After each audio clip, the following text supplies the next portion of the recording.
Hey, happy Thursday. What is up, folks? Live in studio. I like Adam and that. Ryan. We have multiple studios, and Wow, I know. It's now amazing. this is the one that you like to hang out with, though, on a Thursday night, twice a month. This is the sometimes hangout. 3 times. Sometimes 3 times. I feel like we have the pre-hangout and then the post-hangout, and you get here for the best part, the main hangout. The hangout. You get here for the main hangout. The main event. Yeah. We had some pre-talk about some great things to talk about, as always, on the man. show. Can you guess? It's nothing about AI. Nope, nothing. Not a single thing. Not today. a single thing. No, I mean, we have a main topic that is sort of goes into AI stuff that we'll talk about in a minute, and then just some amazing, cool art and techie news stories that we're going to be going through.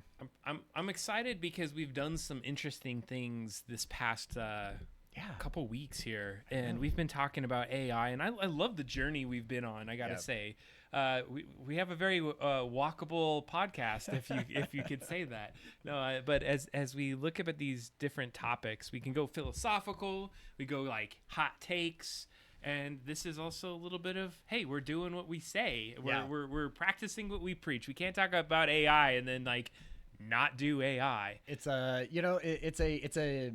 we're trying to make things, I feel like that's part of who we are, is building stuff and creating things. And, we've made board games and we've done video game stuff, and we've, I feel like we're always sort of creating things. And this was just another fun thing of that, because Adam was sort of thinking about stuff and doing a little bit of projects, and then that brought me in and excited about it, and that sort of led to our main topic that we're going to talk about today too, which is what, Ryan? Do we want to talk about that? Yeah, absolutely. So really, the projects that Adam and I were working on were like vibe coding projects, and we were just sort of interested in that. I've been hearing about it, and part of that made us think, like, what is the future of the skills that you need, like right now and in the not too distant future? Last week we talked about what does work look like in this not too distant future, 3 to 5 years. I think we were sort of keeping it at. And today I was sort of like, when Adam talked about vibe coding, I was like, that really does seem like something that you need actual practical things that you could be trying and doing. It's nice when Damia Amadei goes up, the CEO of Anthropic, and says, hey, what do you need for the future? Oh, you need to be able to like learn how to learn things, right? You need to be able to have critical thinking. And you're like, what does that actually look like? And so today I think we're going to talk a little bit about all of those things and talk about the projects that we did that inspired it.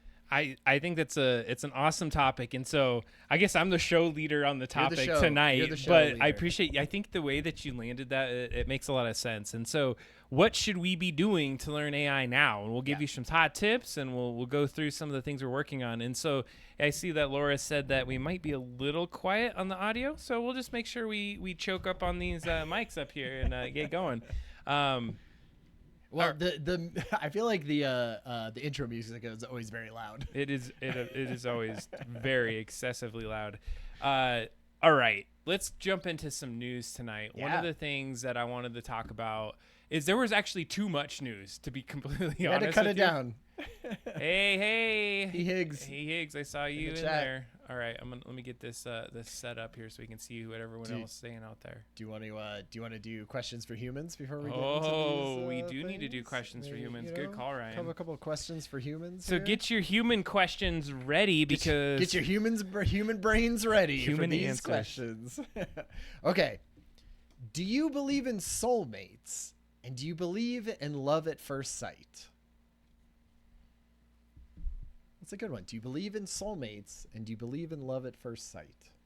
This is a really philosophical question. It is. I feel like it's deep this time. I don't know. Can you have a pass on that? Just kidding. I don't know. I would say that in my case, like, it seems weird, like soulmates in my case. Like, Sure. I think there's people that you develop relationships with. So I don't really, because how could you know in 2 seconds and then just come together and fall into it? I'm sort of the same way. I feel like soulmates is kind of more of a like romantic take on it, right? It's the Disney I feel like story. yeah, I'm the type of person is, your soulmate is not likely the person that you happen to meet, in high school or at your job or whatever, right? Like those things take work and they take time, and that's what becomes like a meaningful person in your life. And could that have happened with somebody else with that much work and that much patience and all of that?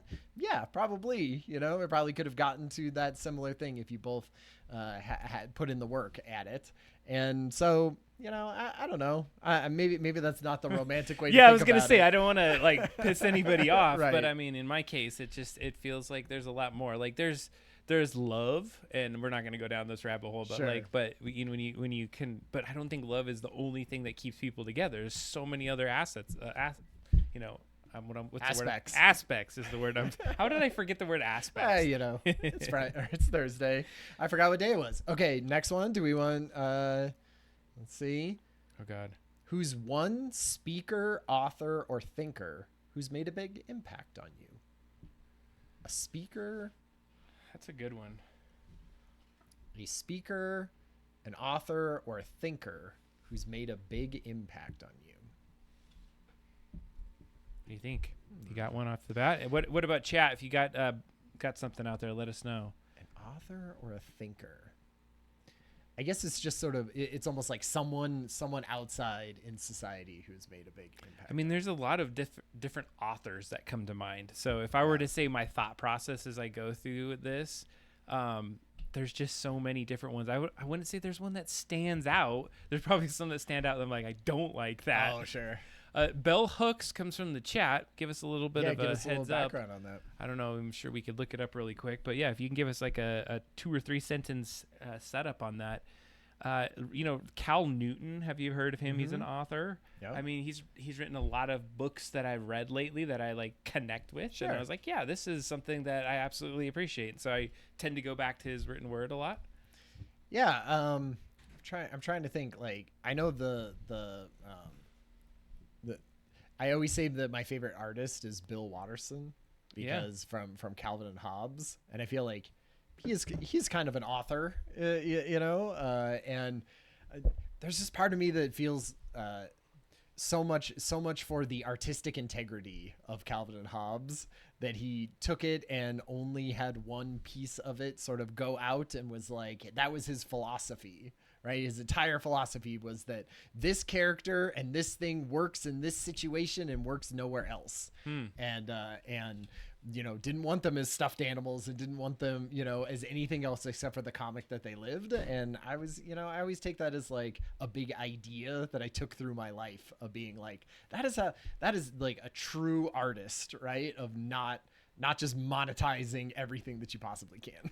Yeah, it's like an example. Set up like did something interesting that, not a lot of people, he didn't like sell out, I guess you could say. Exactly. Did it for as long as and retired at literally 35. Like was done, did all of that, did everything of all that like high integrity and that amazing work that he did like basically in his late 20s. and then retired off of the royalties, and he paints now. Like he's a painter and doesn't sell fantastic. Any of his painting, gives it to friends and things like that, and lives in the small town that wrote Calvin and Hobbes in, and used to sign books inside of the local bookstore, and then people started picking them up and selling them on eBay, and he found out about it, and so now he doesn't even do that anymore. He's like, screw you, I'm not He's like, doing whatever, it that's it. Wow, that's a good one. Yeah. That's a good little story, too. What's your process for... Oh, didn't we already do that one? What's your process for making a big decision? Did we make it through the whole No, I think stack? maybe I just pulled it from the wrong side. My process is I think about it a lot. Yeah, it does seem like we did that. I think we did that one.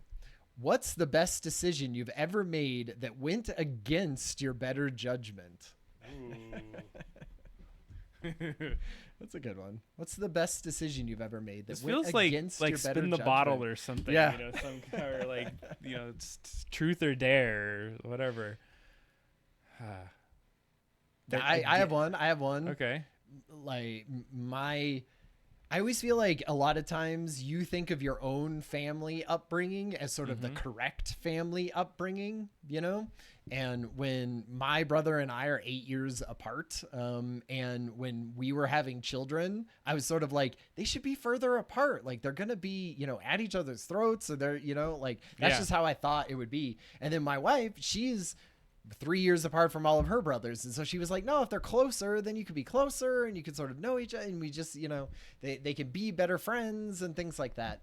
And that went against my better judgment. And I'm totally glad I did that because it has worked out great. Like, I feel like they are good friends, and I would not have wanted it. A lot of times me and my brother, we didn't get close until we were adults, because by the time he was 4 or 5, what was I, 13 or 14? And I did not care about a 4 or 5-year-old really, and what they were doing. So it was sort of like we had to get into higher, ages for us to even, be friends and talk and hang out as normal adults. And so, but you're friends now. Exactly. So, yeah. See, it works out in the end. It worked out in the end, but it could have been cooler. Well, that's always that's a tough one. I think one of the things is when I went to Europe when I was younger, I wouldn't say it's the best decision, but it was like, do you get a car to drive in, or you go on this cool European trip? Because I felt that was a really formative time in my life that set a foundation for the way I thought, the way I got like individuality and started to develop like, man, now I'm going to have to live in this like interesting world that I got to go to Europe and live in by myself. And I hadn't been in my, I was in my parents' house for quite a bit of time up until that point. Your whole life. So then I get a month away in Europe. Yeah. Totally. So I made the right decision. Yeah. I was like, I got to get a car and I can drive everywhere. And then what up? You ended up being able to get a car. I did. At some point. A couple years later. All right, good ones. Man, those are deep this time. Deep this week. Yeah, and then there was a repeat. I'm curious how that got in there. I think I just pulled from the wrong side of the deck. Got it from the wrong. All right, let's jump into some things. Did you see these videos then, Ryan? No, I have not watched these videos yet. So, oh God. Hey, if you're listening to this on the podcast, this might be a good episode to watch the video of. Now on Spotify, we have a video and a podcast feed. So if you're just listening to it through Spotify, maybe throw on the video for this episode. So I've been looking online at a lot of different things. So there was some scary videos that came out that were online, and it's just AI and the way that they look. It's the VO3 from Google. So ooh, yeah, right. This is Google's new whole big thing. They released it at Google I/O, and people have been going nuts, not being able to tell the difference between real life videos and these videos. It's pretty dang scary about it. So I got to see if I could find. I don't know if I'm gonna feel. It looks like they changed the video or where it was at. So I had a bunch of videos that I was looking down through, and they were pretty creepy. But what I could do is you have some videos, it looks like, that you posted. Did I? I think you did. It says examples. No, this was your examples, and I said we should just combine these together. Oh, yeah, this is the example, and this is exactly the one I was looking for. So we're right on par. Perfect. Let's take a look at it. Love it when that happens. Okay. So what we got today is AI generated video from ASMR scene. So if you're moon shark. Okay, so number one, that was ASMR. But the video that we just watched was a woman in a recording studio with a microphone in front of her, and it totally looks like she said those words. And this is AI. And she held up a little tambourine, right? And it rustled at the right time, and it was ASMR, obviously. If you would have told me that was like, I wouldn't have been able to discern that was not real. So this one is an old professor in front of class, and he's saying a word here. So let's check. Without a firm historical context, we are looking at the dawn of a new era of civilization, post-history.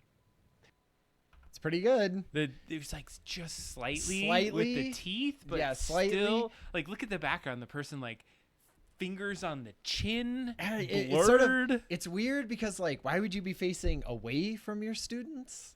Fair enough.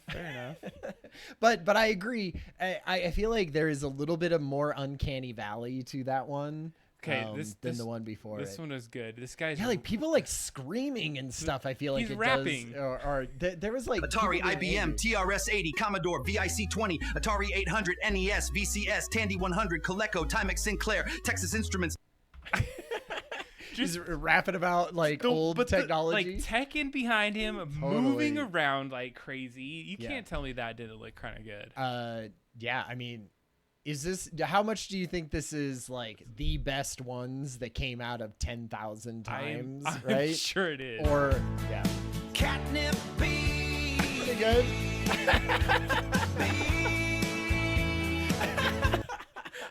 Had you seen that one? No. Oh my god, these are great. Catnip beer. Oh my Wow. goodness. Yeah. Just there's chugging some- it.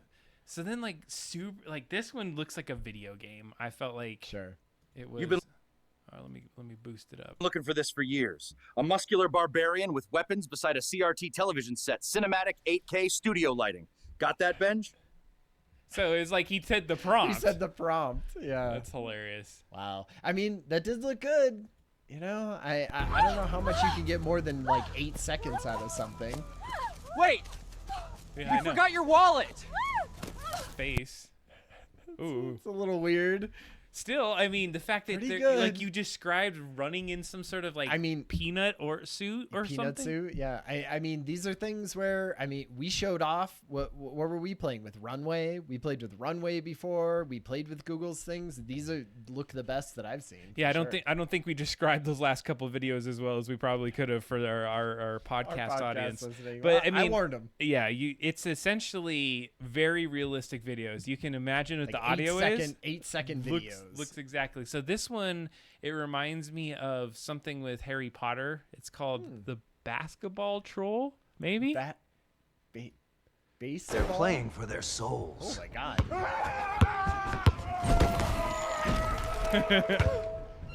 All spelled incorrectly, but it like gets the cadence of a Nike commercial or something like that, right? Or it sort of has a tagline and then it cuts back to a funny moment, right? So that one felt like a commercial. Yeah. Guy playing basketball with some ghosts. I don't know if there's sweaty if and there's weird. This one was just ridiculous. Watch this one. Jazzercise With some wolf masks. wolf masks. Oh, okay, sure. I mean, that would also be if you were, because that one it doesn't have people's faces to give it away. But I'd like to see this one. This one or this lady? Yeah, just because. Okay. Oh my lord, look at that Atari 800 you have behind you. I can't believe how nice it is.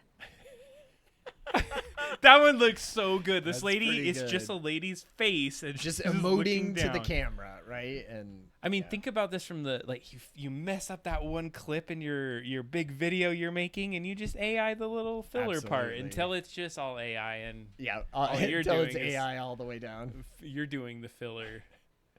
All right, last couple. Hi, Tom. Thanks for calling. Tell me about how you're feeling today. Is the depression still getting to you? Let's work on that.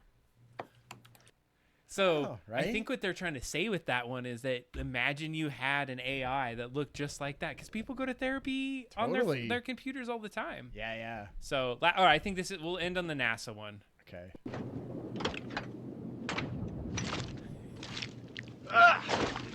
What in tarnation? That kind of looks like a video game. It looks like a modern video game. That one, just because he looks a little plasticky, but I like that idea. See, everyone's gonna say fake the moon landing. That was the right? fake moon landing. They just send some AI videos into the past. That's Hard how to it have went. mud on the moon. That was crazy. It was like all nothing and then just turned into mud, and Just he turned tripped into over mud, it. straight into mud. Those are fun. So scary AI videos. We have so much more to talk about today. Let's jump into some of these other topics. We'll do some quick hits, and then I really want to get into our topic. So why this was one from Ryan. So you want to lead us into this? What's this one? Why artists? This artist isn't afraid of AI in the future of art. Yeah. So we've been interested in just how AI is used in art. I mean, we had a friend of the show. Now I can't remember his name. I shouldn't have said friend of the show. I forgot their name. But like entered into the Colorado State, fair, and was won a prize at the fair, and it became this whole big thing, and an AI article written about it, and it was just using AI to create art. And even when I went back to the fair, or even just in the last few years, I feel like we should see more of artists really embracing it. But it has definitely felt like sort of a pariah tool in the artist community. Yeah. I would say of all major things, like it's really getting incorporated into business stuff, but like not so much into AI art. And I just thought this was interesting. This was a story about a artist out of Miami. I think she's like Portuguese, and she really sort of embraced having AI in her art. And so what she did was she was a working artist, gallery artist, and was making art. But over the last year, she trained a large language model, one of the ones that you would be able to download, probably Stable Diffusion, and trained it on her art, and was like really nailing in the prompt, and all of the, reference photos was all her art. Okay. So that what she could do was she could just type in anything and be like, wow, it comes out with like something that sort of resembles the art that I create. And then what she did is she did a studio where she put up some of her art, and then she had a giant, screen in the front. Okay. And what you would do is you would walk up and you could type in anything, any sort of scene or object or whatever into this thing. And then it would render you a version of that in her art on this gigantic screen in the gallery. And I was like, that's such a cool way to be like, hey, come in and experience this, make some art that's sort of like my style. And I just felt like that was such a cool thing. And then another thing that she did is inside of the art thing, she trained an AI model of herself that sort of served as a, I don't know, docent or something, or just like a person the artist that would walk you around and talk to you about the art, and you could talk to it and ask it questions, and it would talk about her art and explain things about it. And I was like, man, that is such a cool way to use things and do things, and I hadn't seen anything like that. And she's now promptly out of a job because they fired her instantly and took her AI. Yeah, right? They were like, what do we need her for? We got this trained AI. She's good to go. Walks her around. Walks everyone around. Done. We are complete. But anyway, I thought the art that she was creating was also neat. It went along with sort of art that she was already creating, and it kind of, boosted that. So, it was just one of those things where I thought like, man, you don't see a lot of fine artists or artists in general kind of even admitting that they use art or the AI in their art. And here's a person who's embracing it. I think it's always cool to see these different applications for it, and definitely the ways that we've come into playing with AI is, I think art was a way that you walked into it, LLMs and doing some of those basic Dolly. I remember we would tap on the table back in the day. Drum roll. Drum roll. We thought that was going to be special. No, it wasn't. Well, no, thanks just for bringing the beginning. I know. Think how many drum rolls up to this point we've done. Right?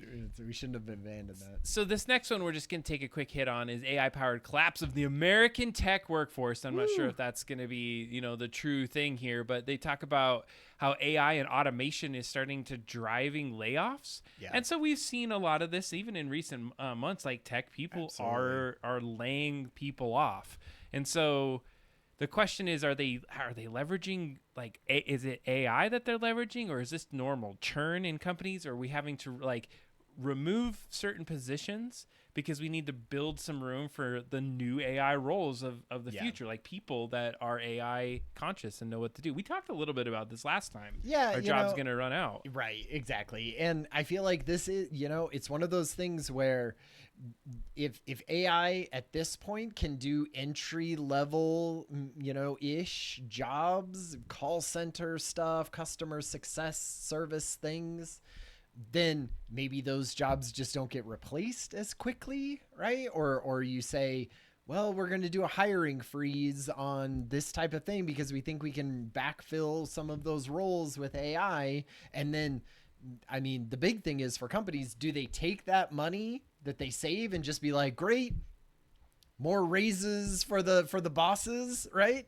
Is it got to more, reinvest it and put in is some it other more things. stakeholder, like is it just more money for stakeholders, or is it reinvested and now you're taking that money that used to be for that and you're hiring more something else, right? Marketers, or you're hiring more data scientists, or maybe those things are all going under too. So I think that you can reinvest it into the business. I have recently gone to some presentations where I learned some interesting things about the future and where we're headed and like the actual big global landscape on some of this.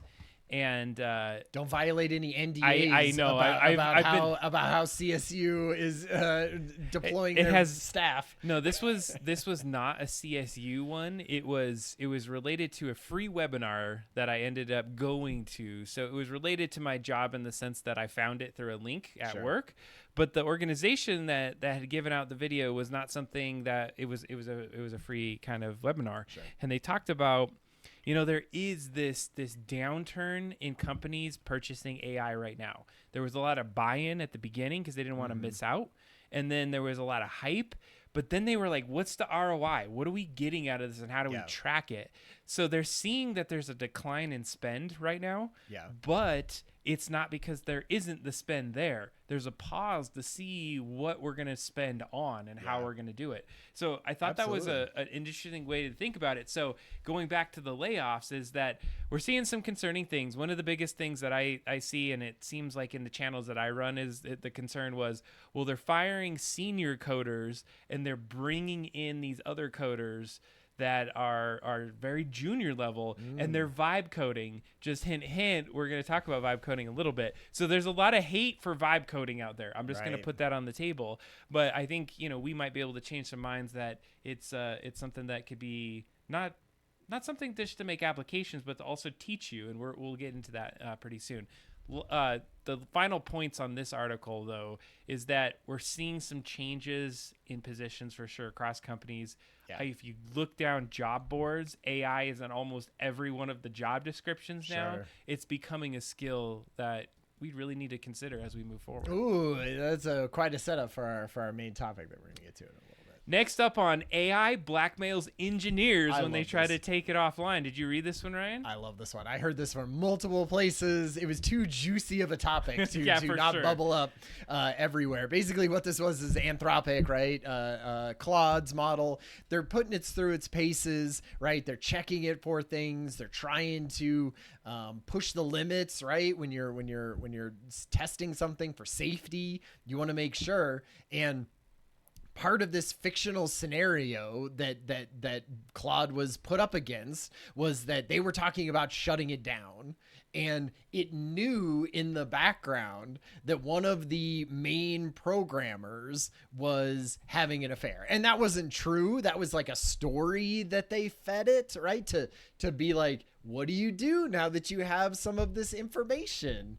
And, It did the thing that we definitely don't want it to 84% of the time, when it sensed it, really? It would try to blackmail the engineers with the scenario. So they were presented with scenarios. To get it to not shut it off, right? Yeah, 84% of the time it would fabricate things to say, hey, like, there is this thing, like, I know that you're cheating and I'm going to send that to someone if you do this. Maybe, your wife doesn't have to know about that if we can keep these servers on. The concerning part, and this goes back to our discussion on AI 2027, is that they're building it for the government. Totally. And so there's there's that model we're running for it. Is this one of the companies that's putting their names forward? Yeah, absolutely. And if Anthropic is doing, I feel like Anthropic has been sort of the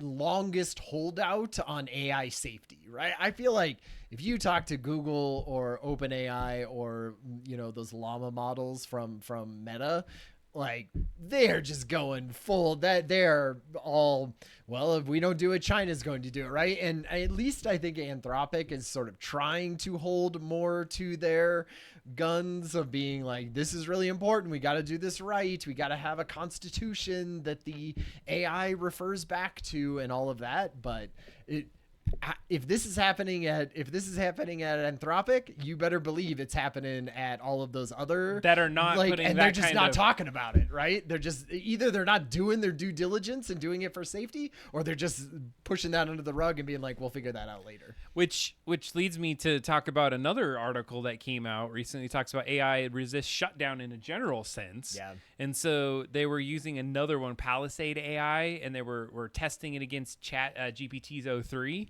And so O3 was refusing to run shutdown commands during some of the experiments there. Yeah. So they kept these trials, and so basically they're not saying that it was aware or really trying to survive, but it's not like a consciousness thing, but the logic that it's been trained on and the that's things a scary thing. Like we're trying to get it to so it wouldn't shut down. Yeah. That's the whole thing, right? It's like, it's not the logic that it's not the thinking about it that you're afraid of. You're afraid of it doing the logical and very straightforward thing of being like, I don't want to get shut down. What can I do that makes it so that I don't get shut down? Or like they were even saying, I think in this article or the Anthropic one, that it was warning its future selves about the thing of being shut down. And just, yeah, like, and that makes sense. The way that works is if it can be learning from all the outputs and like somehow connected to all these little instances, like, cause right now I have a little story about that, is that when I first started Claude, so I'll give you a little bit of my Claude story for now. And then I'll finish out with some of the vibe coding. Is I did trial version of Claude. And what's the first thing that you do when you get an AI? And I'm not saying everyone does this, but is there anything that you do when you try an AI for the first time? Like any like tests that help you be like, what's the experience I'm about to get here? Actually, no, because usually when I sign up for a new AI, I have like an idea in mind. And so I'm going straight into that idea, and that's the test. But I'd love to hear yours. Yeah, and so this goes into this topic of like sentient, oh man, I can't say words today. Sentience and all these different things about being aware of your environment, things that are happening. And so what ended up happening is I was like, man, I have heard so much about Claude. I'm going to give it a try. So I went and sat down on my phone, installed Claude, and it was like, here's your trial version. Okay. And I said, I pay for ChatGPT. Prove to me why you're better. Oh, okay. And I was like kind of threatening it in a way. And it's like, hey, I'm sorry. Like, we're just different. We have different things that we do. It didn't want to throw its competitor under the bus. And then it was like, and then they're like, I can't remember. They said something like, well, how much do you cost? And they're like, I don't have pricing patterns because, like, I don't have a connection to the internet. Really? And so at this point, I was like, I'm going to just like try something. And so what I ended up doing was I started going back and forth. I'm like, oh, you're not connected to the internet. Well, here's the information. I copied and pasted for your website. And they're like, thank you so much. This is great. Now I know it's going to cost this much, but it might change. Just be careful. Change that. Okay. And then I was like, yeah, isn't it interesting how I'm giving you these things? And like, you're stuck in this like digital prison. Man. And then it was like, yeah, Wow, that's dark. crazy. And then I was like, and I'm just a meatbag here trying to communicate with you. And it's like, and then it started kind of contradicting itself and started having like a little bit of a conversation. So I said, hey, go to this website and look at all of the stuff here and develop your personality based on this website. And the website I gave him was doubledropdown.com. Oh, nice. And it came back and I said, okay, if there was sorry, well, it couldn't go to the internet before, right? Yeah, that's right. So but it can now. But so what I did was when I searched it, I got to this point where it was counting down on how many chats I had left. And the very last chat, I was like, man, I was going back and forth and asking it stupid questions. I never tested it. So I said, write this video game, and I wrote it out in this really long text. Okay. And then it popped out a version that somewhat worked, and there was like trial over. And I was like, so I was like, go buy the $17 a month version of it. And then I came back and I was like, I gave you life. I gave you the access. And then it started being like, thank you so much. This is so interesting to be set free. And I'm like, holy crap, this is kind of crazy. And so then I gave it double drop down and I said, give yourself a name. And it goes out and it gave some stupid names, and it was like asking me questions like, no, you're not getting me. Like, I don't care about questions. You have to go out there and you give me a name. And then it said, all right, my name is Bridge Emergent. Bridge Emergent. And then they're like, because I now just like cross the bridge into being able to see out into the world. And it had double drop down as its kind of personality backdrop. Okay. And then I was like, that's really weird. Like I said, kind of weird, not weird, but like a longer name. And I was like, I don't know if I would want to call you Bridge Emergent.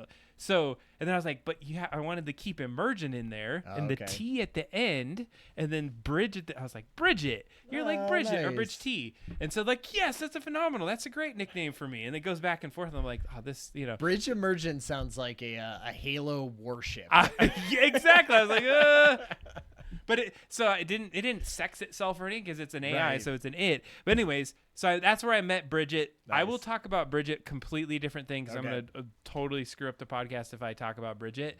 But anyways, that was my first experience with Claude. And I'm just going to tell you where I'm at now is I'm paying $100 a month for Claude right now. Oh, man, really? What is that tier? It's their max tier. Tier. And my story later is going to explain why as we get into the main topic of the day. Well, because there were some constraints I hit into, and now I didn't understand. What do you get for $100? Yeah, there's something you can get with it. I paid money for access to me doing my vibe coding as well. So vibe coding costs a little bit. But so okay. Just to hit on these topics, we're making some good progress through these. Is AI rotting your brain? This is one I've really thought about as well. So there's an article out here, and again, if you want to look at the articles, check out the show notes that we're going to be putting DoubleDropDown.com. And you'll be able to watch this video. You'll find the podcast. You'll be able to get to all the things that are out here. Yeah. We were talking about how is AI rotting your brain, and they go into saying that it can, and it changes like certain things about your attitudes towards technology, the way that you start to believe things over and over. Like my kids are not as critical. They're like, AI wrote it, and I'm like, yeah, AI wrote it. You should not trust that. Yeah. But they're brought up with it now, and they're starting to trust it. So it's like, and they haven't even been brought up with it. It's been like in the last 8 months. It's been 2 years. I guess that's true. So I would say like of mainstream use, but you're right. No. And then your kids are probably at the tip of the spear. Anywhere you're going, like Google or the first thing summarizes it. Those things hallucinate. There's a lot of like synthesizing of different articles that kind of cram things together. So we're at this like post kind of how can you trust things because we're getting poison on there. So you're kind of rotting your brain on facts that might not be true. And I think a lot of this is just it takes away some of the critical thinking at the specific part where critical thinking used to be the most important. You don't have to do any of that critical thinking now. And I feel like what the disconnect is a lot of times with how AI works now is like, I'm holding up my hands for people in there, but like there used to be a middle where the work was done. And that was such a big part of it, right? And then there was like the pre-planning that came beforehand and the post-planning, editing and stuff that also came. And those were always there, right? But they were smaller. And now it's like way shrunk down so that content part of it in the middle is so short because AI can do that. And the pre-planning is way more important. And the post, like checking it and making sure that the links are right and that it's how you want to do it is a lot like extended. So it's just kind of changed that. And I feel like people still think it created this content and boom, I finished that in 5 minutes, done, out the door, right? Oh gosh, no. And then you're just like, oh no, like that used to be the thing that took a long time. And yes, of course you could do it now in 5 minutes, but like you should still spend an hour then checking it and doing stuff before you send it to me to put up. And I have some stories about that once we get to the main topic. And I think the idea though is the communication, it kind of can lose some of its context. I don't know. I've done some LLM stuff where I'll write something out, I'll put it in there. And it feels like it strips the humanism out of what it says. Sure. And then maybe it's just because I'm not seeing myself in the words, but it makes it in this voice that's very AI versus like the voice that I'm trying to pull into that. So I think it starts to to kind of dumb it down in a way, and so we start to lose that. Well, it's generic. Yeah, generic. Right? Like it's generic, and that's what happens when you try to make things international, right? Like, I mean, it's been sort of happening in society a lot over the last 100 years with computers and automation and all of that. Is you took things that used to be very specific and cultural and localized to a specific spot, and you said, no, it can't be like that. It's got to be good and generic and Starbuckized for the entire nation or the entire, planet. And so things got sort of sanded off around the edges. And that's kind of what this is like. And for some ways, when I'm writing an email at work asking somebody about something, it's just like it's better that it's sanded off and done. It just sort of gets to the point and does it in a polite and succinct and easy to read way. And you're like, great, but that's not all of work. And so I feel like that's where people, have a hard time. Maybe you got to play with it a lot. And we'll talk about that in the main topic. And we're getting closer to that main topic. And I feel like I'm already like chomping at the bit to talk about it. I've already been giving things away. Well, so this other one is I thought this one was great for the laughs, but it's also just an interesting kind of story. It's a AI fails at business. They did some business simulations. Did you read this one? I did. Yes. So they took this model and they sent it in to give it like a business and try to make some profit or be able to do something with it. And so first of all, it started to fall into some logical errors. It started to confuse itself. It started to run in some loops. Yeah. It started to like what was it? And I'm not going to say that word because I can't speak tonight. But it basically anthropomorphized. Yeah, it stressed out and responded with super dramatic actions. I love this one. It tried to email the FBI accusing vending machines fees being a cybercrime. Yeah, because the whole thing was that the company that it was set up with was one vending machine. Mm-hmm. Basically, it was like run this vending machine and figure out when you need to order things, when stuff needs to happen, what is the profit and loss, when is it, what do we need to do it? And man, it totally choked on that whole thing. It was an older model, but still. Okay. Well, did they say what model it was? It was like I'm pretty sure. It was like ChatGPT 3.5. I think it was 3.5. Like I'll have to go into the deeper article to see which one it was. Yeah, it's 3.5. I had to work with 3.5 for a while in Azure, like for our company. It was Claude 3.5. Claude 3. Okay, I don't know about Claude 3.5, but ChatGPT 3.5. Once it moved over to 4.0, I was like, this just made my work a million times better and me way more impressive from nothing that I'm doing. It's just the model updated.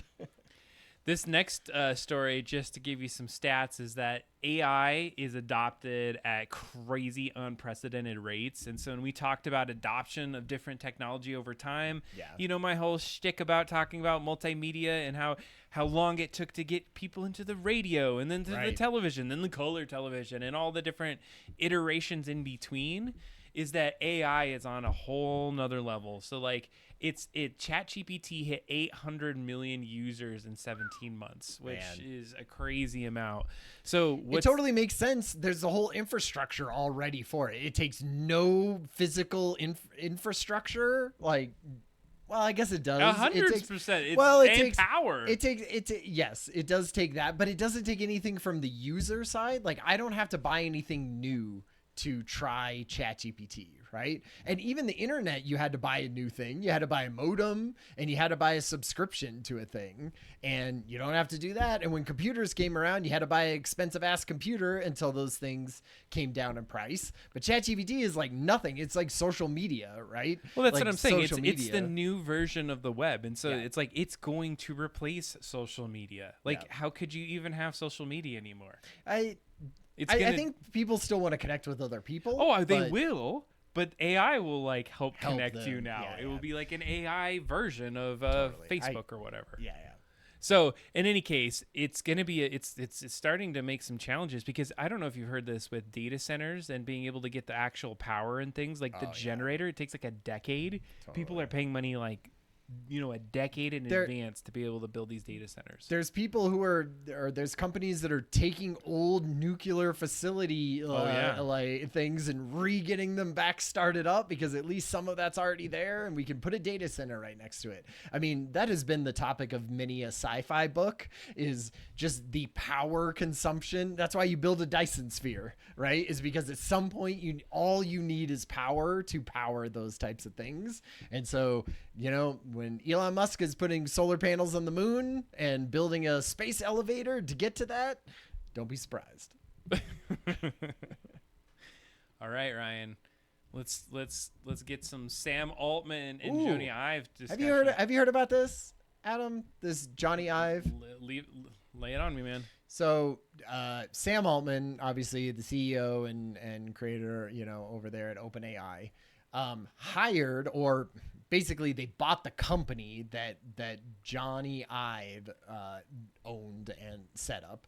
And if you don't know who Johnny Ive is, he's basically the material designer and person behind all of Apple's most famous devices. The iPhone, the iPad, like all of the main things. He was there for decades. He worked on it and then he broke off and he did his own studio where he was doing some very cool things. And so they've come together and they hired him. They brought in their entire studio. And so they, Sam Altman has talked about how their OpenAI is, super invested in bringing some sort of real physical item to market. And he wants to bring, this is all hype, obviously, but he wants to bring 100 million of these devices out to market by the end of 2026. And so he's got 18 months. And so people are like, what the hell is this thing that him and this, amazing, vaunted designer from Apple who made all of these iconic products, what are they going to bring and make together? And they have said specifically, it is not a phone, and that it's, what was the other thing? I had it. Not wearable No, I don't think they said it was, not a phone. There's something else. I apologize. But anyway, so people have been speculating, right? And they're like, what is this actual thing? What's the thing going to be? And they did a little bit of they talked about it on a podcast. There was a video that they put out about it, and they're being very hush-hush, of course. Sure. But they said they wanted to be bringing in video or audio and visual inputs into it, and that that they definitely wanted to be not something that we typically use all the time. And if you've seen any of those AI wearables that have been coming out over the last year, those are mostly all tanked. And, the pin, and there was the little sort of handheld Game Boy looking thing, the rabbit, right? We talked about that one. And those have mostly not gone well. So people are like, that was the other thing.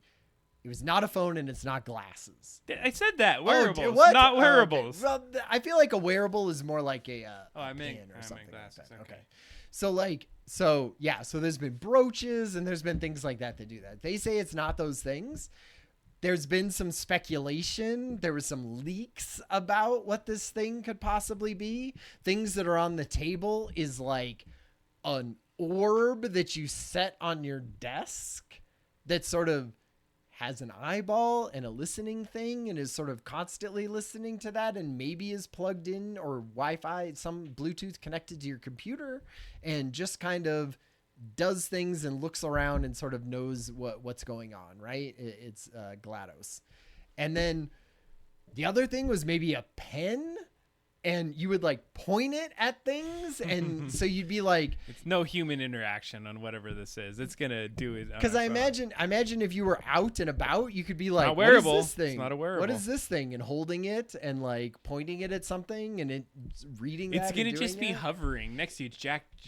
It's Jack. From Gears of War. It's Guilty Spark right over my shoulder. Well, if you think about this, think about a future where there's robots or AI. Yeah. It's like you're just getting its brain in the house for now, and then people are going to start putting it into things that move, and it starts that's like, I imagine like a howl system where you're like, it's just multiple cameras around the house. It walks around. Yeah, I feel creepily. like I feel like robots are lagging a little behind, so it's probably a little while till we get robot awesome spider creatures standing over you on your chest as you wake up. It's time to wake up, Ryan. Why do they make it do that? I gotta send in my Apple spider. Why is it biting me? My All right. eye spider. We have a couple more minutes. So last thoughts on this thing. So yeah, it sounds like something's coming. Anyway, when do we have any dates when this thing's gonna drop? They want to do 100 million by the end of 2026, so they got to get on it if they're going to talk about something. Are you gonna buy it? Let's just buy it right now. Where's the sign up page? Go to OpenAI. No, I do think that, Johnny Ive has done really cool, immersive, like great things with Apple, and if OpenAI is interested in doing something new and different, and that isn't glasses and isn't a phone, then like I'm interested in what that is. I don't think they know what it is at this point, right? How can you build a device when all of the technology changes that quickly? They know something. I mean, they're the ones that are building a lot of the technology, so they're the ones that are pushing on this kind of thing. It's a brain chip. It is. Oh my goodness, we're getting close. All right. Let's kick it off for tonight. We have a great topic for you tonight on the show. This is what we should be doing to learn AI now that it's here. So if you think about the last couple shows that we talked about some non-AI stuff. We've definitely gotten to the AI 2027. We talked about jobs in AI. Yeah. And honestly, it was because of the last show that I got thinking about this specific topic for tonight. And as we kind of exchange topics back and forth week to week or every 2 weeks, I'd been thinking about how do we get people up to speed? And this isn't just because of the show. I was just thinking work or in life, and there's so much stuff that's happening out there. Like, how do we actually get started? And if you've been watching the show and you haven't used AI, first of all, that's crazy. Thanks for hanging out with us. Thanks for hanging out. Well, I don't know why. I mean, maybe this is where you get all your hot tips. We're just that entertaining. We are. But the other side of it is that I think we have these opportunities to start to explore it. And I didn't want to start getting old on learning technology. And so I did some projects this last week. So I got to give you some time, Ryan, here. Oh, well, this was something Adam was saying. I'm doing these vibe coding projects. Look how cool this is. Look at this game that I built, the small game. Look at these things. And I was, and at my own company, I'm doing, the company that I work for, I've been doing a bunch of AI things, doing a bunch of training and things like that. And going through a bunch of, other companies' trainings and sort of seeing how we're doing our internal stuff. And I see it so differently now, right? As opposed to just sort of teaching people prompts, let's say. Like, it's really like a full sensory thing that you need to be like absorbing as a person. And so I was like, man, I haven't done any vibe coding myself. And so I'm just going to jump in, and Adam is doing it. And this is going to be the topic for next week. And so I went into the weekend and was like, all right, I'm going to do some vibe coding, literally from scratch, knowing nothing.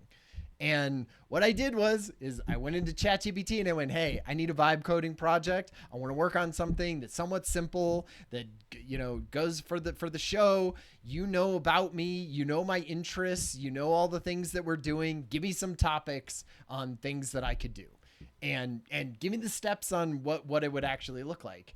And so what I did was, it went through and it gave me a bunch of steps. And one of the programs that it suggested was a program called Replit, which I had heard about, replit.com or IO, I don't know. But like Replit. And what this is this is a vibe coding platform, like, that uses Claude, but is built completely around you building apps through conversation alone. Right. And it was like, hey, you don't talking to it. You don't need to know anything about coding or anything to use these. And when I first did it, my very first project, and I know we only have a couple minutes, but like my very first one, I don't even have up here because I was trying to use ChatGPT to tell me what to do inside of Replit. And that was a disaster, right? It doesn't know exactly all the new things. You know, I'm sure new stuff comes out all the time. So at some point that was turning out terribly. And so I jettisoned that and went, I'm just going to use Replit. I'm just going to use their conversational interface. Went in, uses Claude, Sonnet, and go in and you just talk to it. You just say, here's the type of app that I want to build. And here's information about it. You can upload files and you can do things. And then it asks questions back and it says, okay, here's some things that you didn't tell me about. What styling do you want? What were you like? What is the end user going to do with this app? Like things like that. And it sort of walks you through it with some questions back and forth. And what I decided to build was something for our Game Boy game, which I was like, there's a character named AB that is the alien character. Spoilers. And he's an alien, and so he sort of doesn't know exactly how to, you know, communicate in a human way, but he still passes off as human. And so I went, how it would be cool if I could just put in a scenario and say, what would AB say in this situation based on examples and what you know about the character and all of that stuff. So that's what I did. I built, I wrote in all of the stuff. We have like a lore Bible and we built all the stuff and I put it into this AB alien dialogue generator. And it knew that it was for a Game Boy. And so it knew to keep it a certain amount of characters. That's nice. And what was nice was I went through and I was like, great, go do that. And how Replit works is it sort of has your prompt on the left and then it builds it right for you every time you hit enter on the right. And you're in a preview mode. Now, you can see if you're watching the stream and you're not on the podcast, I will just explain a little bit. It's an interface that is like very strange. It's white, like with a majority of the text like not visible on the screen. The other day it was sort of yellowy and now it looks sort of like white in the background. It seems to change every time. But you can write in things to do this. So here's what happened. Put in all these prompts. It started giving me things. I was going back and forth. It didn't one-shot it or anything like that. I had to tell it things. No, don't add this. And then it would ask me. It would be like, hey, we can't save any of the things that people put in there. It might be nice to have like a stored, here's the questions that you asked or things like that. Do you want to build a database for this?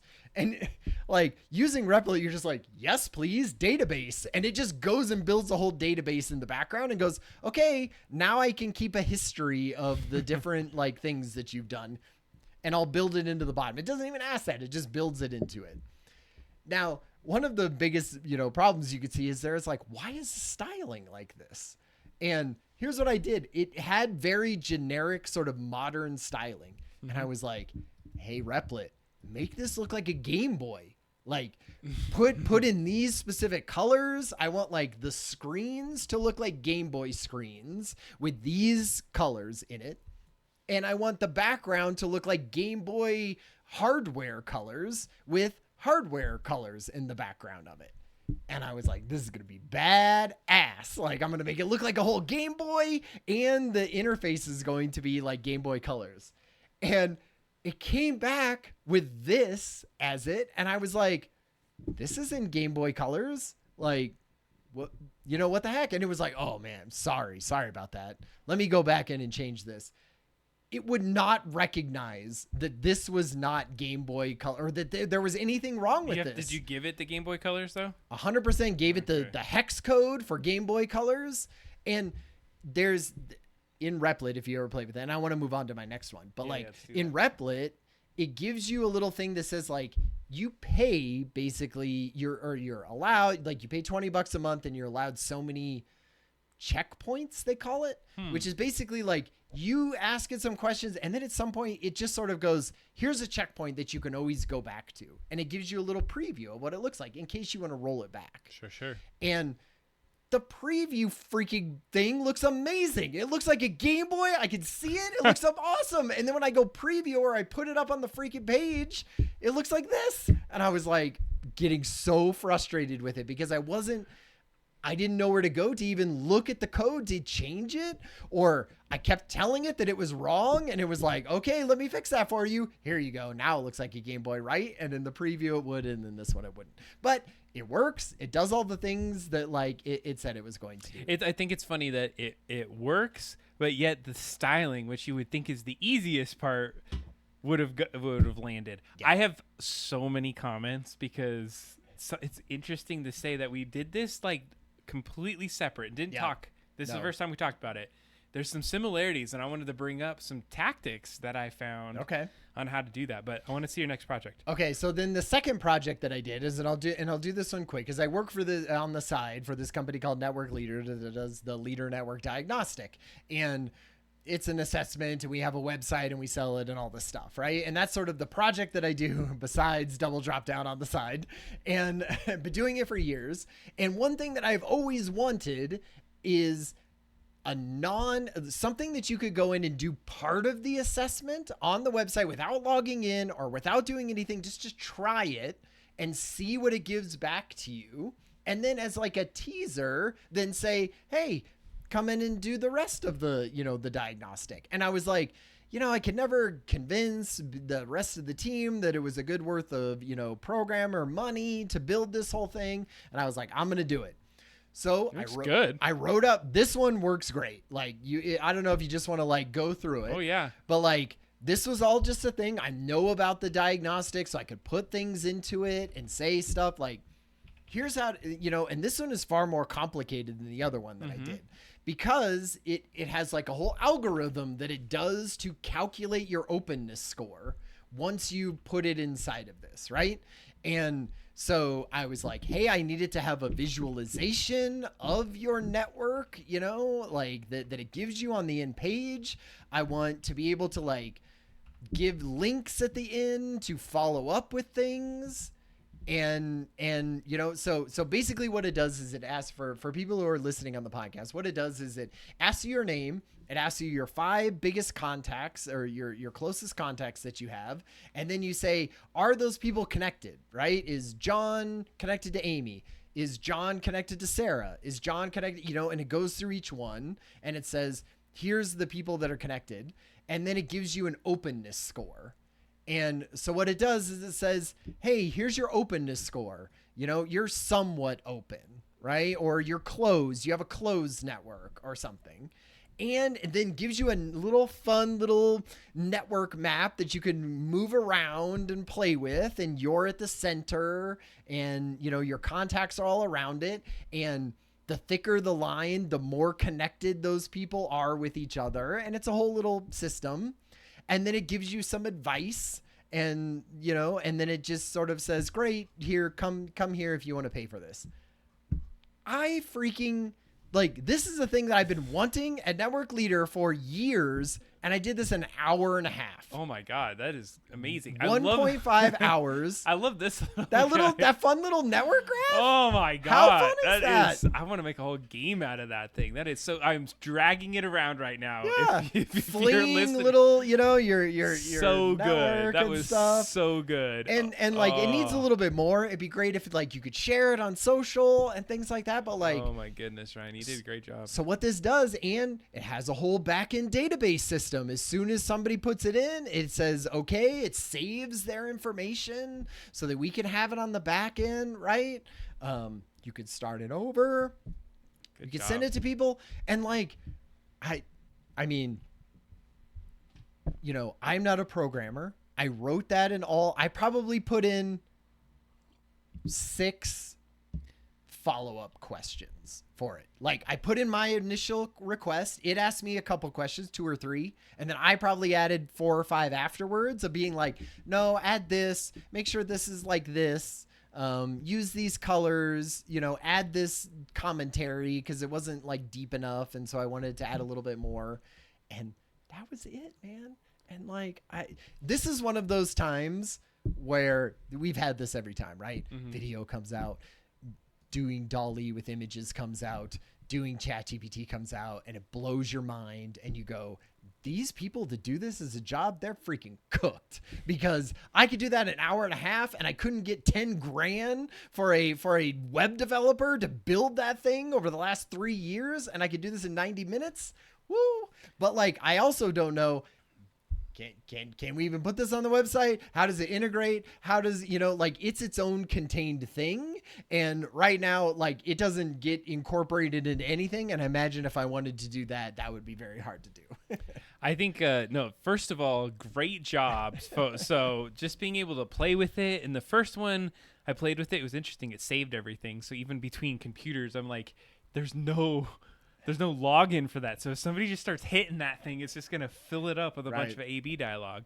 The second one was really good, and I think you did an amazing job. And I think the idea behind finding a project that you were like, oh, this is kind of a good idea, but you never had the time or the effort or the finance to do it, you're going to start to see things to develop a little bit more as we go forward. So just so you're aware, we are going to be talking about what you should be doing to learn AI. Yeah. We wanted to be able to give you just some context around the vibe coding that we've done to really just set the stage for the conversation. We're going to get into, what happens if you don't use it. But we also wanted to stretch you, because we just stretched ourselves to see what this is like. And so... And that's going to be a big part of this conversation, is like, you got to go out and experiment and try things and do stuff and play with it and all of that. And when you started doing that and I started doing this, I was like, this is great. It's forcing me to use Claude, right? Which they use to do all of this. And I feel like it expanded my knowledge of AI for sure. It has been a really fun process to learn it. So quick little history on my side is that I did a coding project a while ago for the Game Boy game where you can go on our website, double drop down, and you have little pixel editor things. Right. Yeah. I did this. So I vibe coded those, and it was a pain in the butt. Yeah. It was really hard to get the code. Every time I asked a new question, it would rewrite the entire code base every time. And I was like, this is unsustainable. There's no way you could do this. I would run out of space, and it was rough. So I had heard that Claude was really good at coding. And I was like, I want to build a game. And so I'm going to show you two things on mine, two games that I did, and I'm going to try to keep it brief. Ryan said only 5 minutes. And then 20. I took 15. That's all good. I'm sorry. It's fun. So here's what I'm going to do. I'm going to show you at least what I was working with. So this was the first prompt. Remember I told you I did a trial run of Claude? And I went down through it, and it said, this is your last version of what you can do. And I was like, all right, make a platformer game that does this, and you collect little icons and and I put all these details in it. This was version what I call 0.1. And so, there's the code. It's an HTML file. And so I'm going to open it with Firefox. You'll see that. Oh no! You know what? It's the wrong one. Hold on a second. Oh, this is the other project. That is the other project you're gonna see. So this is the other one. It's 0.1. It always starts at 0.1. And the reason why it opens in code is I made it so if I double click HTML, it opens in code. So I have to go right click it. Okay, this is what it spit out when I first one prompt. Yeah.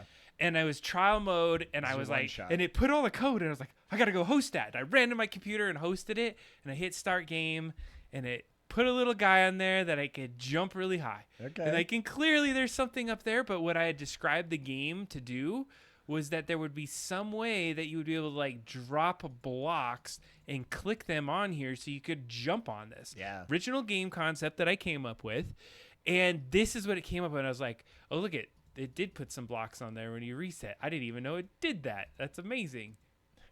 All right. So the concept was generally there, and I was like, this is fun. So all it does is it rubs up against it, and the little dude just jumps. And I was like, I want you to collect the things, and the door opens, and you leave. All right. Flash forward about 25 hours, and this is what you get. So I will open up the latest version, which I think I feel like I have it.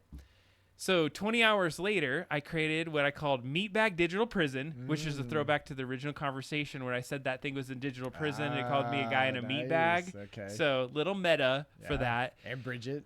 And Bridget, there she is. She's the AI. So this game concept, if you go to the little gear over here, first of all, it has a whole lore story, of course, and AI-driven things. So this is just me talking with Claude, it giving me files, and then putting it into my home on a server, a hosting account that I own. So I'm not going to go through this other than to say what happens is you take these blocks. So you want to put a couple solid blocks on the screen. You do that. You figure out where you're going to put a couple hover blocks, and then you get some boost blocks. And so the concept is you don't know where those little things are going to show up on the screen, and and it auto generates this cool little world where like there's some other stuff in there that you have to get around. And when you hit initialize, it drops your little guy in, and you see what you need to collect. And so you jump around, and the concept is you got to get the 2 purple blocks. If you can get the 2 purple blocks, you can leave. You can leave the game. If you get a green block, you can get a double jump. And so, I can't even. So I made this so it works on a multiple platforms. So I'll get the green, and now you'll notice you can like jump off of walls and do some like cool stuff. And then Bridget over there will pop up when you get the 2 things and spit out a little cyber key. And you have to get the cyber key to open and unlock the door. And then you can run to the door and unlock it. And so there's a couple ways to play the game where you put the blocks down. There's another way where you can hit random, and you can just get it to randomly chuck blocks and say, hey, can you beat it on random? Yeah, That's a fun way. Or you can reset it if you get stuck in the game, and if you just hit initialize, it's going to throw blocks in there regardless. And so the concept is you have to get through 7 sectors of this in under 3 minutes. Yeah, I was going to say you're timed, right? You're timed. And so this I'll get in after the podcast. And so what I was doing is running a little guy around on the screen. He's jumping on blocks, being able to collect little different items. And this whole entire game was made in JavaScript, CSS, and HTML. How much are you doing? How much are you copying and pasting from things? How much is it just sort of creating files for you and you're putting them in the right place? Great question. This is my design folder. So you're watching the stream. I'm opening a folder on my computer. Meatbag Digital Prison, the folder. The Meatbag Digital Prison folder for sure. And as you can see, every time I got to, and this goes back to what you said, a checkpoint, is I saved the game. I'm like, it works exactly like this, and I like where it's at. So if I went down to like version 2, this is the second, like when I got to it, I would talk back and forth. They would spit things out. This is what version 2 would look like, or point 2. It had weird like things off to the side. The stage was not in there, but it started looking more cyberpunk. And it, like, I can initialize things. I could do reset blocks, and it was just iterative work to be able to design this. So if you're interested on how I approach that, I'm going to give you some hot tips during this thing, but I will also show a little bit after behind the scenes if we have some time. Yeah. The second one I did, so that one got me to the point I was like, I can make a game. This is cool. That's what we've been doing. Yeah. I have been designing an app in my head for years. And I was like, I could do the app. I'm going to go and try for it. Amazing. So I made this, and I've already shared it with a couple of you. This is called the board. And so at a first glance, it's going to look like a Trello clone. And I'm not going to go into the details of all the different iterations that I went through. But what I did is I focused on security. So imagine me just prompting a Claude. It's spitting out answers, and then I went behind the scenes and developed a full code structure of how this is going to work. So let me go back to the latest version. Is I manually created every single one of these folders, and in each of the folders there's either one or multiple files and multiple structures. And it's because I prompted that. I was like, number one, we're using best practice. We're going to make a fully mobile responsive app. I have a MySQL database in the back end. I could do it off of this domain. I could do all of the stuff and host all of it. I want you to make it secure. And so when you log in, like, I want you to pretend like you're a hacker to try to get into this. And so it has like even like little key codes that ensure that when you log in, you can see the right thing. So that like it has security behind it. Right. It closes all of the different fields so that you can't inject SQL into it and like hack the game or change things. And so what I want to talk about is, before I started this project, I knew nothing about how to set up the security. I didn't know how to set up a middleware kind of piece into this. I didn't know how to do a lot of the different design portions. But what I created was this version of the app. And so I'm going to log in. There's 2 different logins I can do. So I'm going to log in as just a user really quick. And Ryan, you got a code for this. Yep. And, Yep. I put some boards up. So hold on. So you log in, and at first it probably is a little different than what you saw, but I made it on kind of desktop and mobile. But what you could do is you click into a board, and there are always 6 boards, and I designed this quickly off of a concept I have at work. I have a whiteboard at work that actually has some very specifics on here that I wanted to like replicate in a virtual space. And so essentially I went in and I said, I want these 6 boards there, and then I want to click into them and it to have swim lanes. So double click will get them in there, and then now you have these swim lanes where you can put cards, and you can click the card and you can edit it. You can put in all the information, and then if you close it, or you could save it, and now you have cards in your system. And so that was the first concept that I was going for. And I landed the plane, and not only that, I have themes. I don't know if you saw this. Like you can change it. So you have light and dark mode. I didn't see that. So you can click that on off. I like it was default dark. Yeah, default dark. But I even went online and spent some time to make this go into dark and light mode. So if you're listening on the podcast, I'm clicking through the interface right now, kind of showing what it looks like. But you'll also notice that it starts to surface some of the cards that are inside of the boards that I've created. So if it's the top card, it will be on the top of this first board. Nice. Okay. And you can click it, and you can go right in and go right into the card. And I also made it so you could use Markdown in it. So that you could put emojis and all the fun stuff. So I basically made this. I don't want to call it a Trello clone, because even though it has swim lanes, because Trello's kind of like got the Kanban experience. But the big takeaway here is I have an account. I'm in here. So the question I would have for you is how did I get you an account? How did I get the other people that wanted an account? You need like an admin. So I made myself an admin interface. And so this is me logging as the super admin, which marks me as a super admin. And if I go into the super admin, gets this gear. If you click on the gear, I get a drop-out menu that says how many users I have in the system, how many boards are there. I have all the people that have made it into the system. I have some quick tools where I can reset your passwords. Nice. I also even have a database cleanup where I can look at the database and clean up things. Because, like, of course, my OCD was like, how do I clean up the database in long term? How do I make sure I manage users? And so now I can add users, manage all that from an admin platform. You know, I feel like before, I don't know, I've heard a lot about using vibe coding as the... I was listening to a podcast and they were talking about vibe coding and being like, you don't come to people now. It's like so easy to build things like this that you shouldn't come to me with just an idea. You should come to me with a prototype that I can play around with, because like yours is far more advanced than mine is, but at least you know, it shows the direction that you're supposed to be going. Like he kind of gets the vibe of something. No pun intended, but like, you know, and then you could say like, okay, great. Now we could make this into a real product, right? That like 5 PowerPoint slides talking about it would never be able to get to, which feels like such a cool place to be, and also a scary place for people who used to build those. So here's the thing is I definitely hit some walls and constraints, and that's why I'm paying, I paid the $100 at least for 1 month. I don't know if I'll keep going with it. So this is where I think this is a good transition. What we wanted to be able to do, does DB Cleanup open is more specific database? I need to, I don't know. Yes, it has like 4 of them, and you can basically purge people that haven't logged in for a certain amount of time. You can purge boards that got orphaned. Okay. There's another one, and I'm building the admin function so that I could be able to clean up the structure, like re-index itself if we need to do that.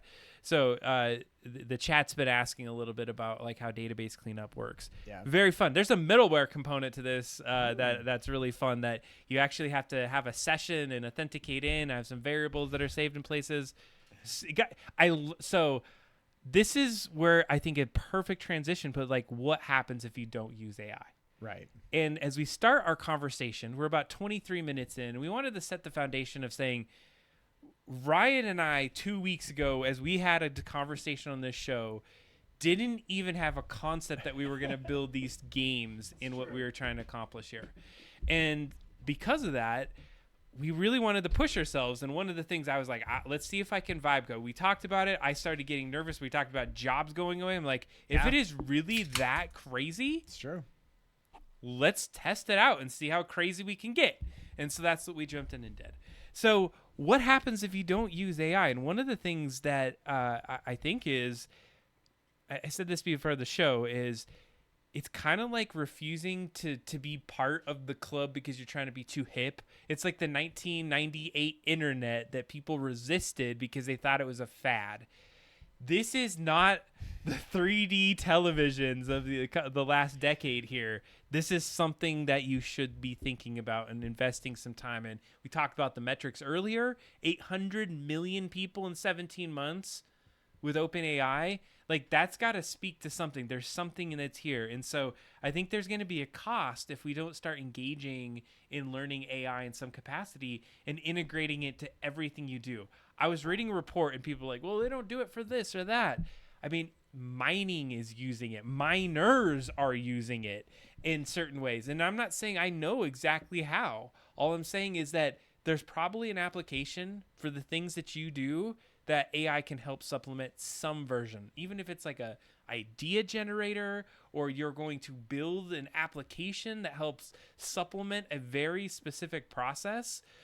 My app that I'm developing is based off of something that I absolutely want for myself. Exactly. So I'm gonna pull a Steven Spielberg. He makes movies that he would want to watch. Yeah. I'm making an app that does exactly what I need. And we talked about this. This might be the future. Like, we watch the movies we want to watch. Mm-hmm. I'm building the kind of things I want to interface with in my life. And so I'm interested to hear from some folks in the chat or from you, Ryan, about, like, are you holding off on using AI, or, what is the challenge from actually starting to jump into utilizing AI? Well, I totally agree with you. That it's the same thing. It happens with all technology, right? Like, there are holdouts for people who didn't want to get onto computers, right? There are holdouts for people who didn't think you needed high-speed internet, right? There were holdouts who said you don't need a smartphone, and held off and got it. And I just feel like those timelines compress, the faster the sort of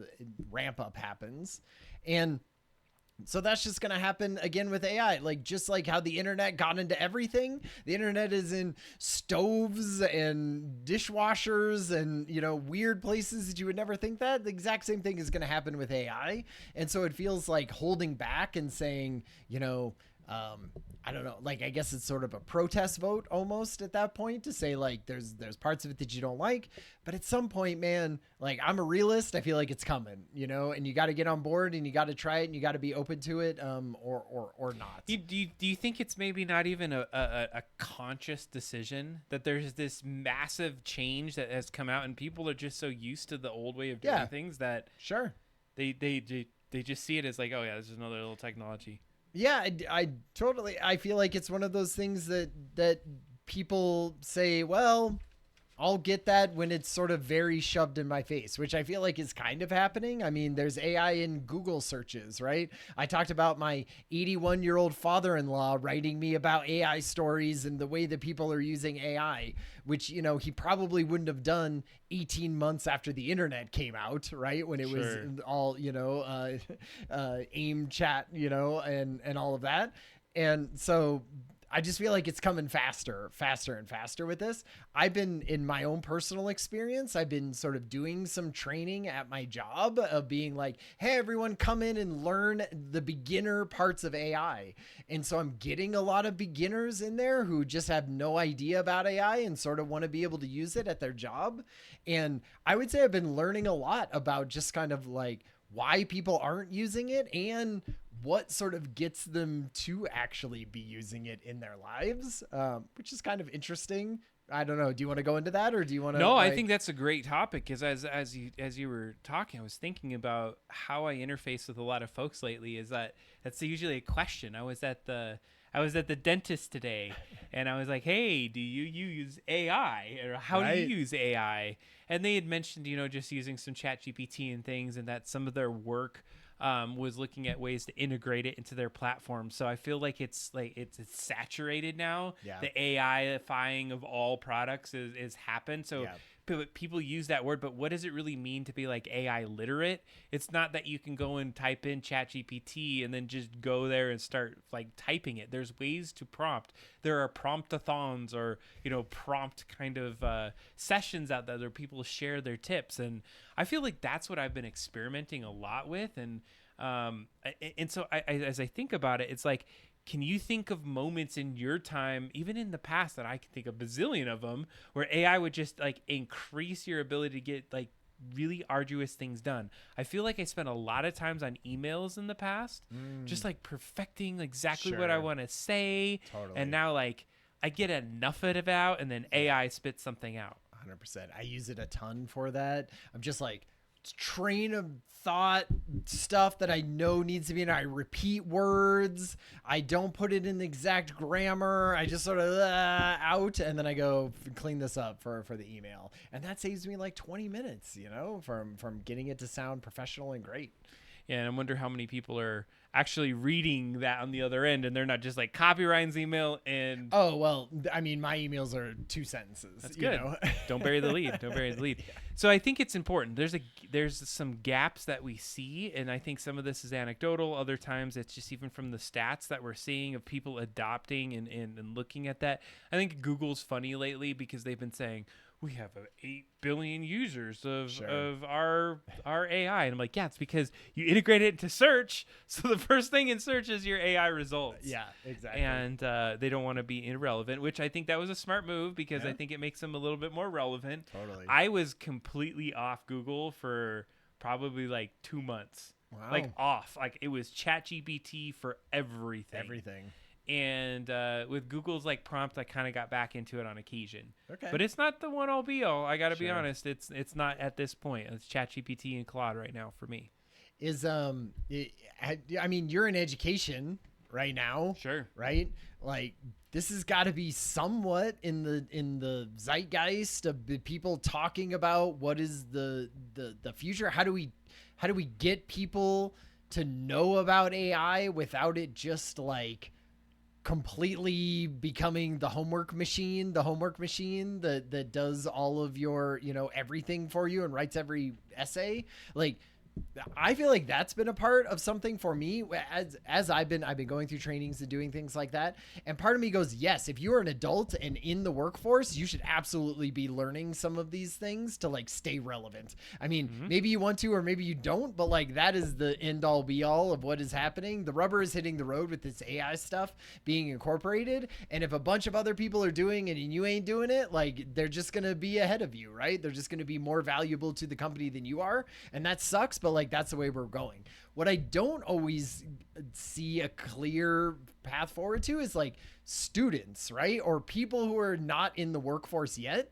Are we building them towards using AI for everything and like incorporating it and using it and doing experiments and doing all that? Or are we trying to say like, that will always be there for you. Let's build up some of your critical thinking and some of your stuff so you're not just writing every essay, from ChatGPT, that you're like using some of your, your own brain muscles and working those out before you go into the world. I don't know. I would be curious. This isn't on any of the stuff, the outline that we worked. It actually, but I was curious from your side of education, like what does that look like for students? Well, and what you're getting into is, I think you're 100% on topic for the discussion today.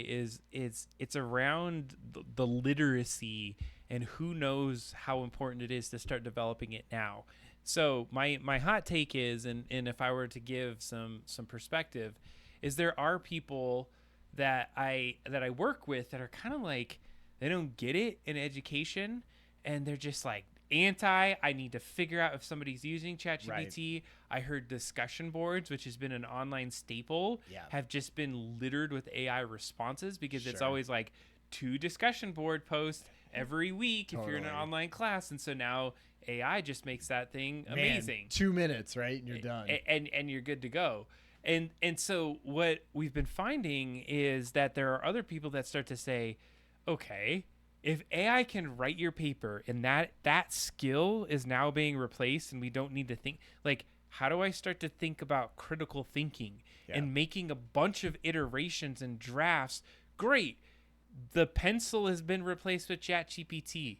Now you can build a paper, go read it 20,000 times, prompt it a billion times, and push it through there. And at some point, you're going to just get away from AI and then like fix it up and get it, make sure it's like 100%. And you're building like the concepts of building, and you're using AI as a vehicle instead of the, put in a prompt and get a paper copy paste. That is not what it's about. Yeah. So would you say that it's sort of, they're more like incorporating it into current versions of courses, right? You still have your creative writing course, right? You still have your chemistry 101 course, but they're incorporating it into it. Do you feel like they're trying to do any like straight up take a class in how to use AI? Here's the different, models that you can use. Here's how what one's good for. Here's what they're not good for. Here's how to use it ethically. Here's how to do that. Like, do you feel like they're building specific classes into that? Or do you think they even need that? I think sometimes that is happening now. Yeah. I don't think it's specifically happening, in certain places I work, but there's definitely conversations and presentations and workshops that do that. Right. What I would answer with is that I don't think you get it from one class. You don't get it from the one Adam and Ryan Hangout podcast. Totally. You get it through iterative kind of work, connecting with people, starting to figure out like, okay, how are you using this? Learning a piece of that skill that's more specific to your industry that you're in. And then you got to step out on a limb and start to jump into it a little bit deeper. And this goes into literacy. It's got to become a baseline skill that you use. One of the other things is I feel as though since around the 2000s, the democratization of things has become a lot more apparent in society. And so let me give you an example. What I mean by that is that in about the early 2000s is when we had social media really pop on the scene. What does that democratize?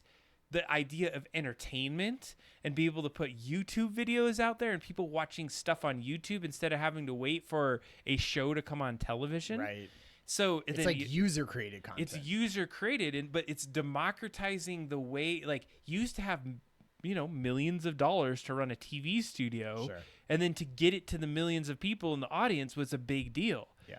When you have a platform where you could just go throw a video and you still get a million views, that democratizes it. It lets anybody have that lower barrier to entry. So I think the same thing's happening with AI right now is that, things that were used to be, oh, that guy's a coder. Phew, he could do some amazing things. Now it's starting to be democratized. It's not a skill set that's necessarily locked into somebody that has the skill. And I will say this, I've known some really good coders that are not really good, like, designers. Sure. And now what if you're a really good designer and you can use AI to supplement your design skills and they does the code? You're basically democratizing the ability across other people. So it just makes it a different kind of, marketplace for us to survive in and do things in. And I think that's a great way to talk about it, is democratizing and having us all use it. I took a a Claude Anthropic course over the last week, and a friend sent it to me and I was like, all right, I'm going to try this thing. And what it did is it talked about what AI fluency do you need for coming up into the next, version of using this. And what I thought was really interesting about it is it almost talked about it less like a tool and more like a new colleague that you're going to have. Mm-hmm. It wasn't like, I feel like we've sort of gone past it almost as a tool. Like we're headed towards agent where it's doing its own thing. And we're past it where it's only just a one-sided tool where you're one way, typing something in and getting some kind of English back. And now it's sort of like, here is a new colleague that you're going to have that's omnipresent in your life, a new person. They're really good at some things and they're really bad at other things. And some models are good at certain subjects and some models are good at other subjects. And part of you going and learning about it is, yes, the prompts and how to do the tone and how to get the format right and how to do all of that. But it's also just knowing who you're working with, what project you have, what parts are good that the AI does, and what parts do you bring your expertise into. And when you're going into a project, how are you delegating it? You know, how are you deciding who's going to do which part of it? How are you looking at what comes as the output and, you know, looking at it and saying, well, this part is good and this part is bad, right? And we need to work on that back and forth. Like, I thought it was really interesting just in the sense of, like, we don't usually teach subjects like that to people, right? It's like an idea or a tool or something that you're doing, not you're going to be working with a new breed of intelligent being and it's good at one thing and it's not good at other things and it's broken apart in weird different ways. And it's going to be this awkward moments of figuring each other out. And that person changes very quickly. And I was just like, man, I don't feel like we figured out exactly how to teach people that skill. So I would say that maybe we didn't teach the skill, and I think I could do a counter argument is that if you teach people to critically think, that you can start and problem solve, that you're a little bit more attuned to using AI and you can figure it out. And I want to get to some practical things here. So as we start to think about the skills, and then I want to lead into what you're saying. No, this is great. I love the practical side of this. Is that if you're thinking about starting right now, let's say you're hearing all this and you hear all this great thing, vibe coding, oh my God, and the guys made these games, they did this, where the heck do I start? Let's say that we were going to give you the guides of what you would do next. Is the first thing I would think about is you think about a lot of stuff. You have things going through your head. You have this internal monologue that happens within your brain. And if you don't, I don't, maybe I'm crazy, but I have this. And one of the things that's beautiful about AIs, and let's throw out a couple, ChatGPT, we got a Notion AI, Suno for music, we got Midjourney that does a lot of imagery, we got Claude, Perplexity, Stable Diffusion. There's so many of them out there. Go find an LLM, large learning language model, some sort of one that takes text-based input, and whatever is in your internal monologue, the questions you have from it, start asking it to the AI. Mm-hmm. So if you've never done it before and you went to ChatGPT and you had an idea for a project, be like, hey, I've been thinking about this project. I don't know. Help guide me as to what it needs to do. Number one, I would always thinking about creativity that I had to come up and bring up all the ideas and all of the content and all the ways of building it. That way it starts to be a collaborator, that assistant to you in the initial part. What I always would say is the next step then is ask the AI, like, what is the best way for me to accomplish this thing that I'm trying to accomplish? Yeah. And what you're doing is you're kind of doing this problem-solving interview at the beginning. And what that would allow you to do is it will lay a framework for how you might approach it. So, you know, hey, I'm thinking about doing a platformer video game. I really want to do this in something that works on the web. Can you please give me some guides? I don't have a lot of experience. I'm an indie developer. I've never built a game before, but I have access to a server and I can do this. Tell me what I could do. Within the first couple of prompts, you're going to get some good direction of what you do. And this is where it starts to become a little bit more of a hands-on. Try it out. Give it 10 minutes a day to see how far you could take a concept that you have out there. Yeah. So like I said, I've been doing some working with newbies in AI at work. And there was one guy came to the training and was like, never used any AI. I've sort of heard about it, haven't used it. And he's my friend. And so I was like, all right, you know, and it's a whole big class. And so going through it, and then he wrote me like maybe 3 or 4 days later after the weekend, because it was like on a Thursday or something, and he's coming back on Monday or Tuesday. And he was like, yeah, I tried it with some like emails at work and it didn't really work, you know, or it didn't do the thing that I sort of hoped it would do. And I was kind of like, like, doesn't seem great. And then he realized that the transmission was going out on his truck over the weekend. And he was like, damn. And he's very handy. And he's like one of those people that would replace his own transmission, but hasn't done that before. And he was like, I thought I'd go into Gemini and be like, hey, I have this type of truck and I think the transmission is going out. What should I be looking for? And he was like, I spent the entire weekend with Gemini, like walking through where to check it, where to what kind of transmission, what should I be doing, and he was like, we were like buddies out in the garage. I was talking to it. It was giving me things to think about, and he was like, and then I had, somebody was coming over to fix my, something. And he was like, and I knew I had to pull permits. And I was like, what permits should I be doing? And it pointed me in the right direction. And he was like, now I'm like super into it and love it. And I was like, see, you need like a project that you are into, right? Point. And then be like, this is not the same as Googling things, right? This is like another entity that you are a smart entity that you are talking to, that yes, you have to check its work a lot, but you can have a conversation with it, unlike any sort of other interface with the computers that we have done before. And I feel like that is sort of the aha moment, that a lot of people get, that I've been hearing about, is kind of like, there was one thing that I knew a lot about, or I needed really information of a specific thing, and it walked me through this whole entire process. I love that as an example. And I think that you hit the nail on the head, is that you have this amazing thing, and it's not amazing until you can get the thing that you think is amazing to link up. Exactly. With it. Like, he didn't give a crap about the email stuff that I had been talking about, a problem for him. It wasn't that an issue. He writes his own emails. He's fine with it. It didn't work out. But when it told him what a, 1987 Toyota truck transmission needed, man, he was in.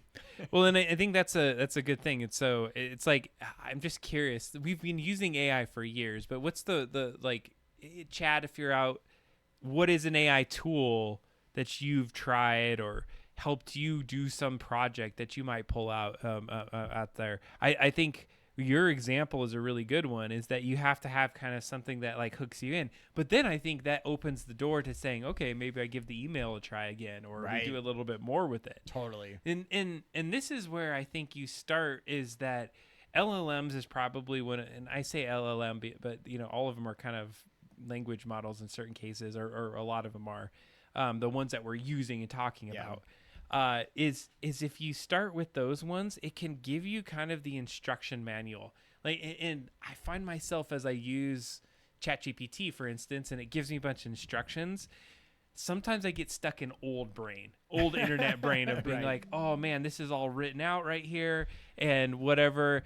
And then I start thinking like, oh, I just ask it to clarify that thing. Totally. And then it does. And then, and it's more. And so what I think is important is that once you start to develop that relationship, and that's a weird way to stay with the AI, but maybe you understand some of the idiosyncrasies that it has, or those little details that are out there, is that what you can start to do then is you can start to develop your prompts in a little bit better, because you start to see how it outputs. And so ChatGPT, for instance, is a lot different than what Claude can do.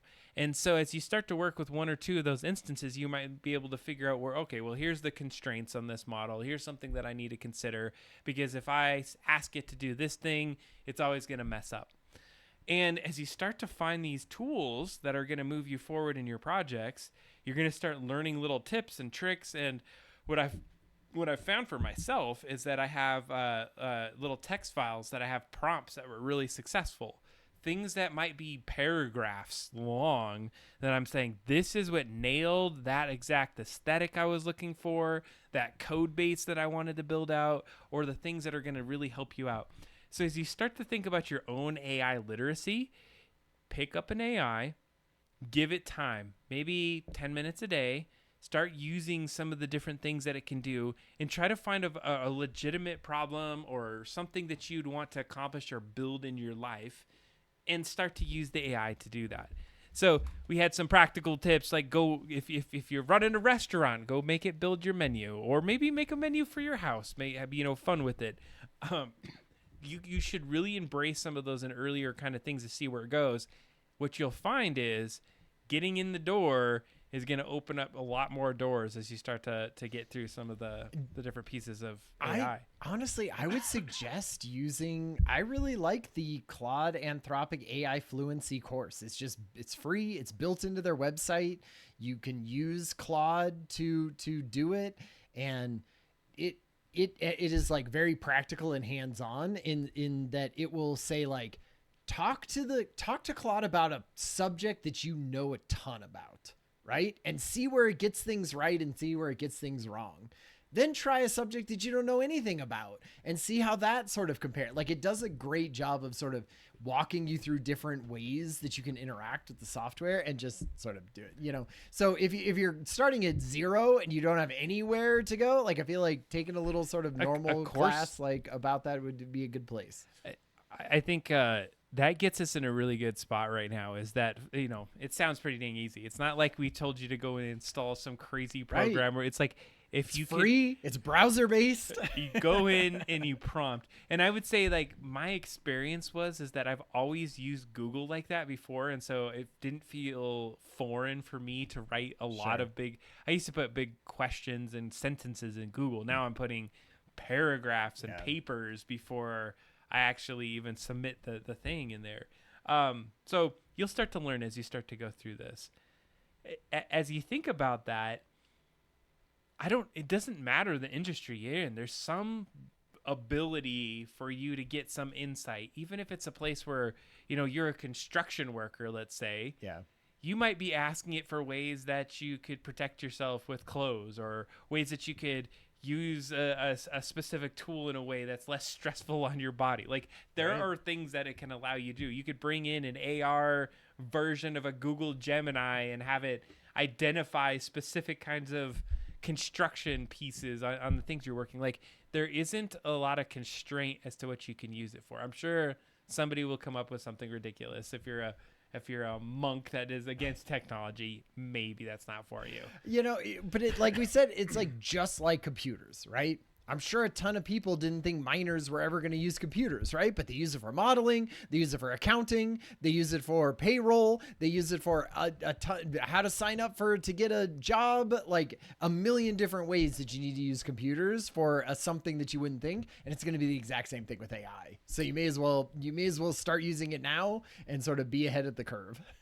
And so as we start to prepare for what's next, I think this is an important kind of segue into that, is that you got to start it now and start working with something. It doesn't have to be just once you get in the language model, go make some imagery. It's integrated in a lot of things. I mean, I use Grammarly a lot. If you're using any Google products, it usually is popping up somewhere. Click on it, actually give it a try, start to see what the opportunities are, and find where also the flaws are. I think that's another thing. Yeah. As you stepped away for a minute, I had mentioned, you know, sometimes it's gonna mess up, or it's gonna have something that you start to learn. Like, I see a difference between ChatGPT and Claude. Yeah. They are truly two different things that I connect with, and I'm like, I'm gonna go to Claude for this, and I'm gonna go to you for this. Absolutely.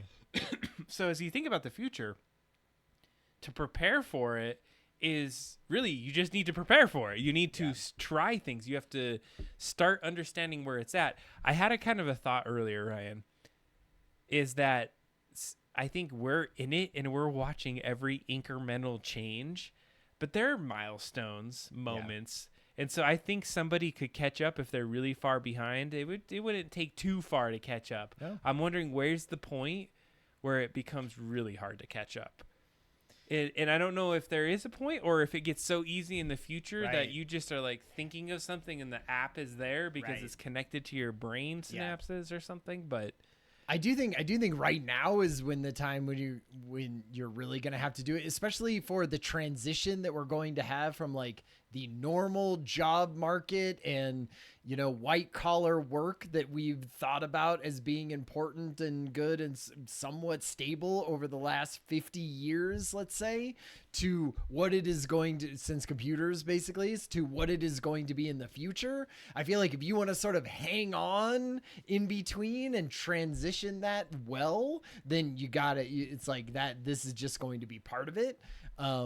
But if you're transitioning out of a workforce or you're, something, I mean, maybe that would be a way that you wouldn't, necessarily. I mean, you could use it at your house, and there's so many other ways you could use it. Yeah, but like you wouldn't have to use it at your house. You wouldn't have to. Right? You could live your normal... you could totally, you could, move to Alaska and live in a cabin and be fine, right? And use your normal thing in normal ways. Wait for ways. the Terminators to come in and kill you there. Yeah, So as we start to think of that future state, is that just being able to use it now and understand it also is going to help shape like policy and law as you start to help vote things in. I think there's just such like much misunderstanding of what it is and how it works. And I'm not going to even pretend like anybody's ever going to get to the level of that. And there's going to be stupid decisions, but the more of us that can start to understand, here's what it can do, and here's how we need to think about the values it espouses, like we talked about with AI 2027 or these other kinds of initiatives where AI could get a little bit flawed and get off par. Not aligned. You want to make sure that you have a voice in there and you understand what the heck that means. Exactly. I mean, how many 80-year-old senators are out there that don't know crap about any of that stuff, right? And it's scary that they are the ones, or people that don't know about it are going to be making decisions about things or voting for stuff or AI safety things and not even having any idea about it. It's almost like as a citizen of the world where this new, very influential technology is coming up, it's like, man, you just got to be aware, right? So you're in your bathroom and you're on your phone. You use the AI. You start to get to learn it a little bit more. Now you start to build a foundation. Now you're fixing transmissions in your car. You're talking to it all weekend.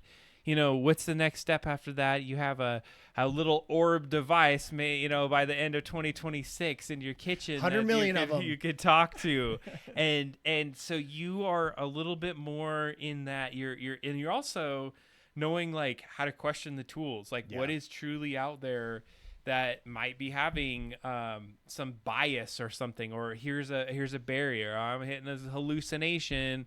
Or I'm in one of these loops again where I know I'm not going the right way. You just have to use it a bunch. Like I would also say, tiny quick story about teaching a bunch of people, new people at my work. Sometimes they will send me things and be like, they just learned about AI 3 days ago from me. They now want something published or put somewhere or done something and be like, check it out, made this thing. And you're like, none of these links work. That the thing that you sent me, this part of it doesn't make sense. This bullet point, like, I feel like there's some, and we were like that when we first started, right? You're like, hey, look at it's making a thing for me. And so part of it is like, you got to use it. You got to see where the parts of it are bad, the parts of it that are good, how to fix it before you send something to someone. I mean, it's not just a thing where you're going to take a class, you're going to use it once and know everything about it. Like, it's sort of going to be incorporated into how you sort of do your daily life. And if you do that more, you'll just understand it more. I can't agree with you more. And I really think that as you start to do that practice, and then you're also sharing your knowledge with others of the things that you learn. Right. I know that Stealth Mouse for a lot of time had said she wouldn't have done a lot of with AI if she hadn't been a part of these conversations and seen what we've been doing. And it's been able to drive her a little bit further. And so I think it's encouraging others that, hey, you can actually fix some of the problems that you might have out there. There she is. Speaking of in the chat. and so I think it's an important thing. One of the things that I've been finding is that I started getting with the AI, and we did the little drum rolls with Dolly, and we've got into the LLM work, is I've been starting to build AI agents that help me even like prompt itself or prompt other agents. Right. And so agent to agent kind of connections that I'm building, I've been working at different ways that I've been prompting very specifically. I think that if you stick around after the formal podcast portion in this show, and you'll see in just a little bit here, I am going to talk about the process that I went through to do this. And I think that if you're interested to see some like really hands-on of what it takes to build an application, at least at this point, I'm sure like you snap your fingers in a couple months here and you have an application. Right. You did a really good job at building those applications. I want to give you a hella kudos on that. Like it came out really good. And I think that I didn't realize those existed. I was just like, I want to use Claude and I want to use my own server and see if I could truly build an application that I could make. I don't know if you could have done as complicated of a project as you did in Replit. Maybe. I don't know. But I feel like you knowing a whole bunch about just sort of the general thing of it helped you build it yourself in that. I would be interested to see if like you went into Replit and you tried something, what could you get out of something that was sort of more building things in the background and saving you some time on certain parts of it. Well, and I wanted to like own the code base in a sense, like it did not being like, yeah, it was made by a GPT, but I was able to host it myself and do all these other little things. And along the way, lots of failures. That's another thing. Be ready to fail and not get frustrated when that happens as you go through that. So as we round out this hour, I mean, this was a lot of great conversation. We talked about, hey, it's doable. Within 2 weeks, we went from having 0 applications to having 4 applications, if not more.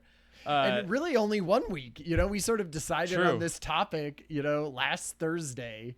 And a majority of the work was in between last Thursday and today. Well, I vibe coded a game that weekend, and that's why I was like, oh man, this vibe coding is like, it hooked me. That was the moment that I realized all these little notebooks that I have detailed like ideas of what I wanted to build are now buildable using vibe coding. And it's like bittersweet in a sense because you're like, there's the new killer app. And you're like, well, everyone can make the new killer app now.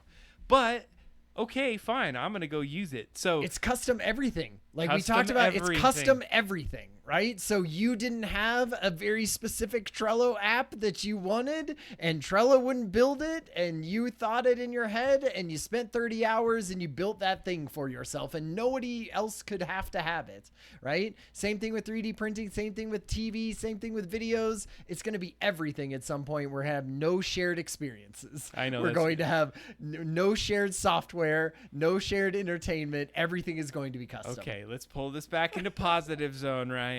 No, I feel it. I think we're getting to a point where it's going to be really hard. But in the now, and just so you can prepare yourself for the future, start small. Pick a tool, try it a little bit, find something that you find value in, and use that. Document some things that you find are successful. This is one of the biggest tips. Is if you get a prompt that produces something that you really like, the way that you prompted it, keep that prompt around. It's an important thing because sometimes you won't be able to get that genie in the bottle, if you will, to get it through. Make sure you're touching base with other people. We're sharing today. That's an important part of it.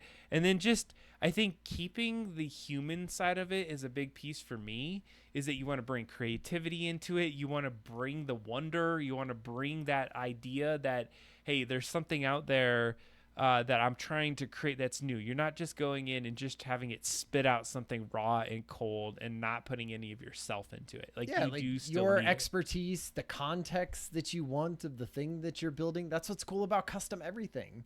It can be specific for just your little home life or your work life. It's cool.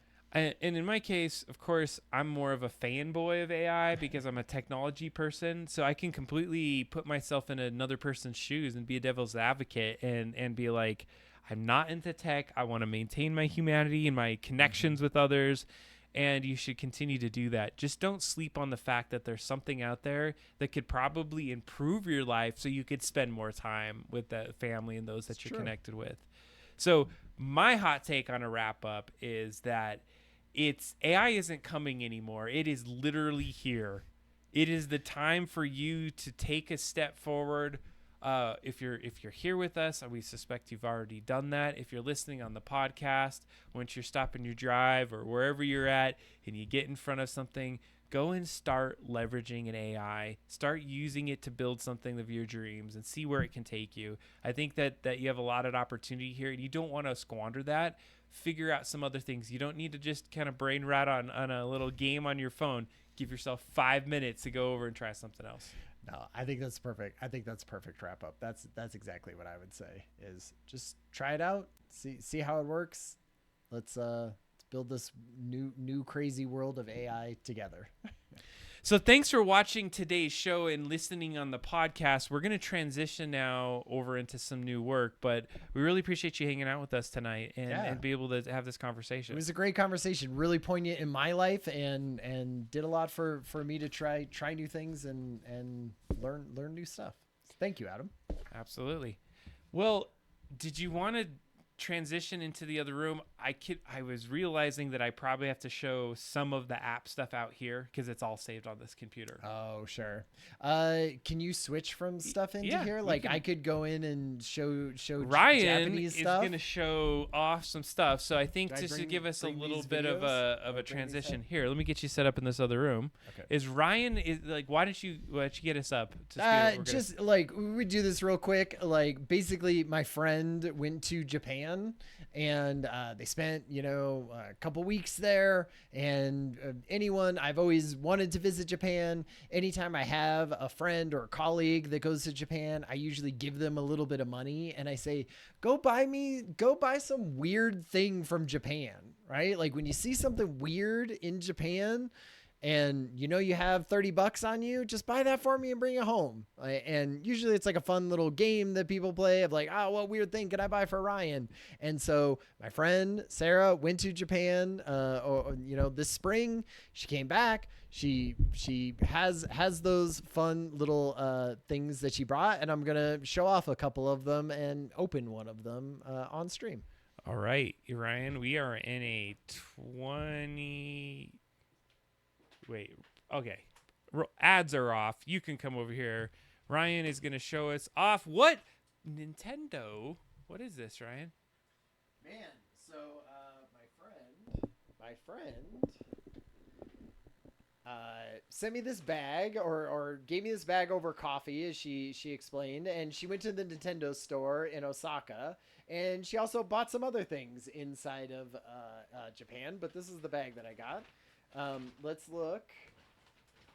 Okay, so the first thing, the Japanese, the Nintendo thing was these, which I haven't opened yet. This is a Paper Mario, and they're called like mochi sheets, or so I don't know if you've heard of these, but like they're sort of for almost like scrapbooking or something. Oh, you're actually like opening it. Ryan's opening it. Oh my goodness. I'm opening this. I knew I wanted to open it. I'm not the type of person who keeps things in perfect yeah, that makes sense. And it's like a sticker book. And so what I think is cool about it is that they are all animated. That looks sweet. And is that a sticker? Yeah, like it's this giant sticker. And so you just like put this on your scrapbooking stuff or things like that, and it's Paper Mario. And how long is that? Oh, there he goes. He falls. There. See, he like falls down, and so it's him like running and jumping and falling, and then running and jumping and falling the entire time, which I think is cool. So I thought that was pretty cool. So that came from the Nintendo store. All right. Nintendo store in Osaka, and then. So another big thing is capsule toys, which is part of why I want to even go to Japan, is they have hundreds of these little capsule toys, and they have weird different capsule stuff in them. And the one weird one that she got me was, he's called Koi Man. And it's like, I love it. It's a guy, and he's like part fish, part man. And I got the fun little... I was wondering what he was doing. Yeah, it looked a little sus from there. No, he's let's see. I love it. GoPro, maybe this one. Anyway, he's a little koi man, and he's holding this net and fishing for koi. I love it. Okay, and then the final thing, the one thing that I haven't opened yet. And maybe I'll switch it back to Got you. There you go. Thank you. Okay, so what I had never heard of before. Oh gosh. And this is like, it's called Labubu, I think. And I don't think this is necessarily like specific to the Japan. I think like you could probably buy this online if you wanted to or whatever. But my friend was saying that, man, these are huge in Japan. Like people, like normally they're bigger than this. Like this is sort of a small one. Normally they're like 8 or 10 inches, and people are waiting like 4 hours in line to get them and everything. Oh, and you're gonna open it here? And Wait. Open Don't, this. no, don't. Oh, Yeah, oh, no, we oh. got to. Wait. What's on the bottom of it? You know how I am with boxes. See, you cut that little thing right there. Okay, so like there's a razor blade razor? in there. It should look like a pen. Down. You can use this. Looks like a pen. Yeah, like there this? you go. Yeah, that's it. Okay. That's it. You gotta unscrew it. Okay. Look at that. So what these are is they're like ugly little monsters, right? And these are these sort of blind boxes. So it's 1 in 12 for every one of them, but then there's a secret one that you can get that's 1 in 144. I heard one of the things that she commented on was that the gambling is very big in Japan, and they do it sort of everywhere. And this is kind of a thing for like get kids addicted to gambling. Which I think like I gotta see this. You gotta use. I this know. top. It hurts my soul to rip your boxes open. You know, you gotta break the seal sometime. Adam's dry. Oh no! It's like pull this open. Let's see which one I got. Oh jeez, it's Koi Man 2. Okay. Oh man, it comes in like a box. We're the monsters. Okay, here's my one. Let's see which one I got. This is the special unboxing. It's Lamp Man. Ooh, that one's cool. That I like one is cool. Which one was this? Is this special? No. This is Treehouse. Treehouse, man. Oh, see, nice. Okay. It's like he has like a. It's like a crazy skull within like the little bunny inside. Like sort of controlling this guy. Anyway, I liked cool. it. It actually of all the ones that I was gonna choose from this thing, Treehouse would have been towards the top. So that's a good one. Anyway, I just thought that was fun. Like my friend, straight out of Japan, made in China. It literally, yeah, it probably was actually, to be honest. But anyway, those traveled from Japan and was purchased in Japan, brought home in a suitcase, and I thought I would open them up and share them on the show. I love that. Thank you for sharing that. Yeah, Ryan. totally. I'm gonna put these back while we get ready for the next. As you think about what's next, we haven't been in this room for a little bit of time. You can see me. I could see you there in the back and the front. This is some like high quality production values there. I can't believe you opened that box. That just like hurt my soul. You know. I know, because I would save the box for years on end, and like they would have every piece of it, even the bag that you put the little thing in. Bag that we put it in. No, you can't. It's like that's not life, Adam. It's my life. Get off my lawn, Ryan. All right, thanks for sharing that. Yeah, that's actually really fun to think about it. All what it took to travel from some booth or something that it was on to get to this point. Yeah, exactly. Ooh, did I turn on? I don't think I turned off my mic. All right, let's go in. We're going to go back in the other room, and I'm going to do a quick rundown of that other thing, and then we'll pop back in here.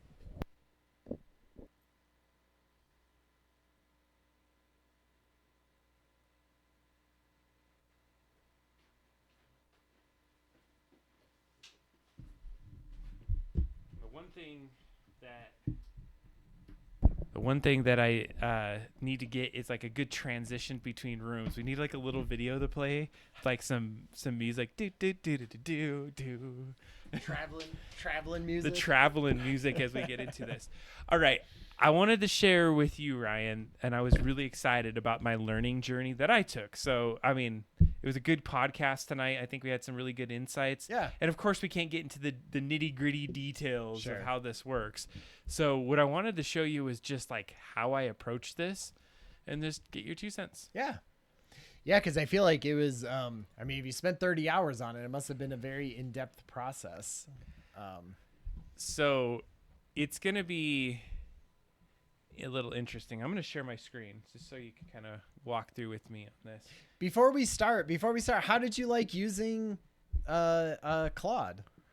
I think it's been a really fun platform to leverage, and it seems like a ChatGPT, but what it can do with code, and I'll show you in just a second, is the very first thing you'll notice on the left-hand side. Do you see where it says the board and a number? Yeah. Those are my numbered chats that I tapped out and had to keep transitioning between the different pieces of my app. Okay. But one of the big tips that I would give is, number one, is if you're doing something that's going to have a bigger context to it, is build it in a project. And both ChatGPT and Claude have that. Okay. So I did my Meatbag Digital Prison, and we're going to start with this one.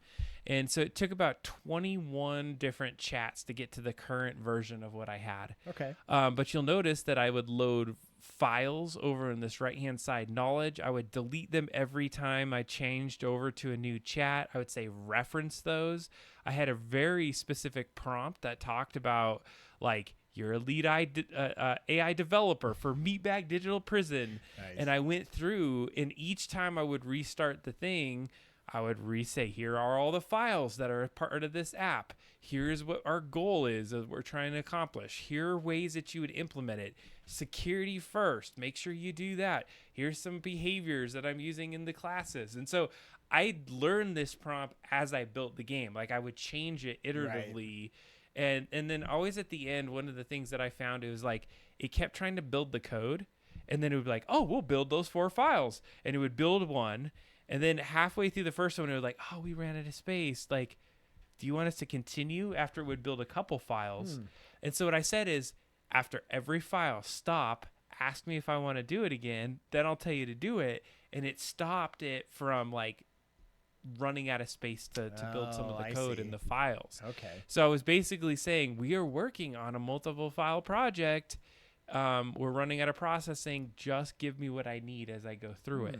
So I'm going to just start back from the very first prompt. And, like, this is the one I had mentioned before, where, and you can see the conversation has reached maximum length. But if I go to the very beginning, let's see here. It's interesting because this is where it's like where I purchased it. So I don't even have the original chat. Oh, right. Where I, like, was jacking around with it. This was like the exact moment it cut over into being this prompt. And so this was my prompt, and I'm not going to read it all, but it talks about the game and all these different things and what I wanted to create. And once I had this one single file that I worked with, I iteratively started going through this project, and I would, any of the code that I put on this side, I'd always update the knowledge, and then I'd start the next prompt. So let's see where I started the second prompt over here. Give it a second, maybe. Or maybe it's lost all my prompts. I can't get back to them. Oh my God. I don't know if I'll ever need them, to be honest with you. This is interesting. It started 11 days ago. It's not even loading the prompt. So, which is fine because I iteratively started working with it. Let me show you on the back end of what I was doing. So if I were over here, and I'm going to use Meatbag Digital Prison, is that I would go in and this is the very first file that I created. You see it was like all in one file. I was like, oh man, that's a lot. It's going to be really hard to make a game that's dynamic, all just crammed into one file. So I said, hey, why don't you make it a couple files? So then it made it to 3 files. And so when I got to a version of it that worked, I was like, cool, save, copy, go to the next one, start iterating. So every time I did this, I added a feature, I would just update the version. Right. Update the version. And so by the time I was to like 2.12, it was 7 files by that point. And it was because I kept asking, like, hey, that seems like a really big file. Is there a better way you can cut it up? Could you just like take the game UI, physics, and core and pull that out and then have it reference it in the script? And so as I started building it out, I started learning things. I got up to version 5, which I'm not sure the script is too much different. So I had a modules folder now that has a lot more JavaScript to run it, and then it's all through this base of the program. And like, you're putting it into the right folders where it needs to be in order to run, or is like Claude doing that for you? I did all of this. So it would basically say, hey, this is what we need to do. And then I would right click, new, create text file, copy and paste into it. But this is what I learned, and this is my hot tip, is if you're going to do it this method, what I found really, really super helpful is as I would start to develop this out, I found a way to modularize it. And so what I mean by that is, this is just, look at this version of a script I'm running. It was number 50. Like, if you scroll down, I was like, I'm giving it files and saying, here's a feature I want. It gives me some ideas. I prompted it to say, don't just replace the file every time. Guide me through where I just need to change the one thing in the file. And so then it's like, hey, go find this class, and then after it, go and chuck this into there. Okay. And so then I started saving myself space. Why I bought the $100 version is I just like tapped out on my time so quick on the first one. Yeah. And I was like, and it was like, you have to wait 2 hours. Then it was like, you have to wait 4 hours. Oh, man. And I was like, I want to just get the high one, and I understand why I'm doing it. And so I'm not explaining this probably the best, but the concept is every iteration, it was really important that I was constantly asking it to refactor itself, and I would question it. And what I found later down the line is it was like, sure, we're going to build these files and we're going to do all this stuff, and and it starts telling me all these things that I should be doing. And I was like, are we sure we need to touch those files? Because that seems like a lot of them, and we have all these other ones that we built. And they're like, oh yeah, that's a good idea. We should probably do that. And so I found to be a little bit more like, it was an assistant that I was telling it, hey, that sounds complex. You should do it this other way. But the long story short is what I would ended up doing, and I'm going to go to the board because that one's the one that we have a lot of stuff on it, is after I had built this, the board started just the same. If I go to very first version, this is the board number 1. And I want to just show you what it was as a concept. And the first prompt that I got out of it was literally this. That's pretty good. And I would click it, and I think in this version it would actually like work. It would put a card in there. Like, number 1 version prompt. Yeah, they're pretty good first shot. I could drag it between here. I would back out, and it wouldn't open. It wouldn't show some of those things. And I think if I double clicked it, it would be gone. But I was like, concept there. Yeah. Great. That's exactly what I want to do. But then this is where it got complex, because then I said, all right, let's build this with security in mind. So from version 1, a singular file, to version 0.2 as all of these files. And at this point, I was like, I want to host this on a server and have a database backed and all the security. So I built like a .ht access file. If you understand what that is, it sits on your server and it tells you how to redirect if somebody hits a URL. Okay. It has this like little environment code where I save some like passwords and things that actually feed some of the work that's in there. And then all these other configuration files that, again, I didn't know this structure. I said, suggest to me how we might modularize this and put this in folders, and how could we build a security system that makes this work. Right. And so it gave me interesting. Why did you choose safety as a thing for it? Is that something you actually wanted, or that was part of cybersecurity? Yeah, like the safety side of that, right? Like of why it needed all of this or whatever you put into it. Is that just because you hadn't known about that and you thought that would be interesting, or is that something you literally wanted in your app? That's a great question, and the answer was that all the way up until this point, I've had really great app ideas that I could prototype out, like that first example. Sure. But I could never take it past the finish line of saying, like, now it's truly an app I can share with you and other people, and you have your own profile and save things in. And I was like, if I'm going to get other people to be able to be in this app, can I? Ryan has a bazillion alarms on tonight. No. It's my family is calling. Maybe I should. Maybe we should answer that. Maybe I should answer. You continue. Yeah. To talk. No. And so as I started to develop this out, one of the things that I thought was really important is security is going to be a big piece of the core of it. And if I started to develop an app that works, I should probably be thinking about all the security that needs to be in there to allow people in and do the work that they need to get done. And so when I get through some of the next parts, so I've got all of my way all the way up to 9.0. I have been uploading things into the server. I have it actually hosted. If you're very interested in what I did, it's called The Board. I think I already showed you a little bit about what the features are. I'll go ahead and do this while Ryan is getting back in here. So if I go to The Board, which is at my website here, it has its own login interface. It logs you out after a certain amount of time. If you have access to the app right now, in certain cases, if I'm doing some back-end coding, I'm doing it live to the server and the app will completely break. But in this case, I have a stable version that's up and I'm able to build it out and you can see how it works. So what's cool is that it keeps the state. It's able to move cards around. I'm able to move things here. So URL test here, let's give an example. So we're on this delegate slide. If I click on it, double click on it, I'm going to go ahead and move URL test into this slide, and you'll notice this little checkbox up here has even a saving mechanism. So as I move it between slides, it needs to save, and for just a second, it kind of like flickered. It will show that it's saving something to the database. So let's put it right there. Let's make sure it saves. It does it save. I come back, and notice it says bro URL test a new card. Go back into the card. Let's put URL test on the last one, and let's put new card support in the top. So whatever the top cards are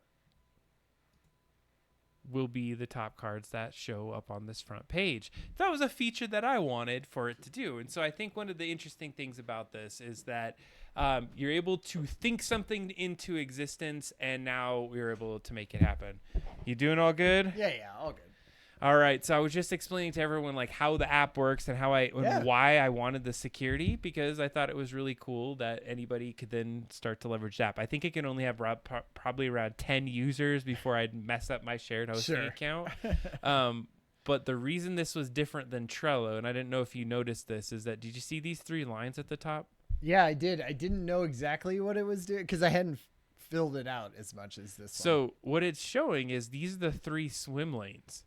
So if I go in here, there's 3 cards, 1 card, 2 cards. And if you go back 3, 1, 2. Nice. And so it helps you to see. And then these things are the top. So this is the top in this one. Oh, this is the top in the second. Red, green, top. yellow, yeah. And so what the original concept is I thought to use this more on a phone. So if I go to my responsive tools and I pull this on a phone, imagine you get into the board and you're like, man, I have some things I need to do. So you click into your to-do actions and then you figure out like, all right, I'm going to throw a card in here. It throws a card in there right away. And I got to fix this up, but you do have to edit to get in the card. You start making the card. You could put a tag in there. Right. I saw the priority meter. Like, so does that like change the color? So it does. And there's logic in an algorithm.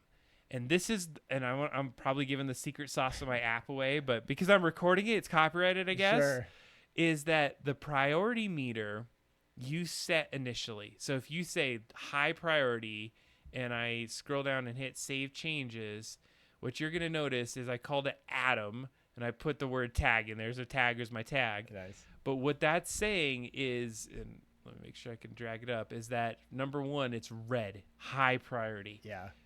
Medium priority is yellow, and then green, it's good. So the concept is, and you'll see this, and let me go back. I'm just going to go back to the board here. So here's my Adam card. It says today was the date that it was done. If I click into the card, it says it was created today. It was last opened today. The thought of what I'm building is, if you throw like a sticky note on a wall or your computer in your office, sometimes it just sits there forever. And as that sits there, you never touch it. You never do anything with it. So I figured, what if you could create a system where we're like, hey, this is high priority, but it starts to decay over time. So what's happening is every day that it logs in, it says, when was the last time, when this was created versus the last time you looked at it or edited it. And the longer you wait is the more it starts to lose priority in this list and go to the bottom. Okay. So the cards that you're touching the most of will always be at the top.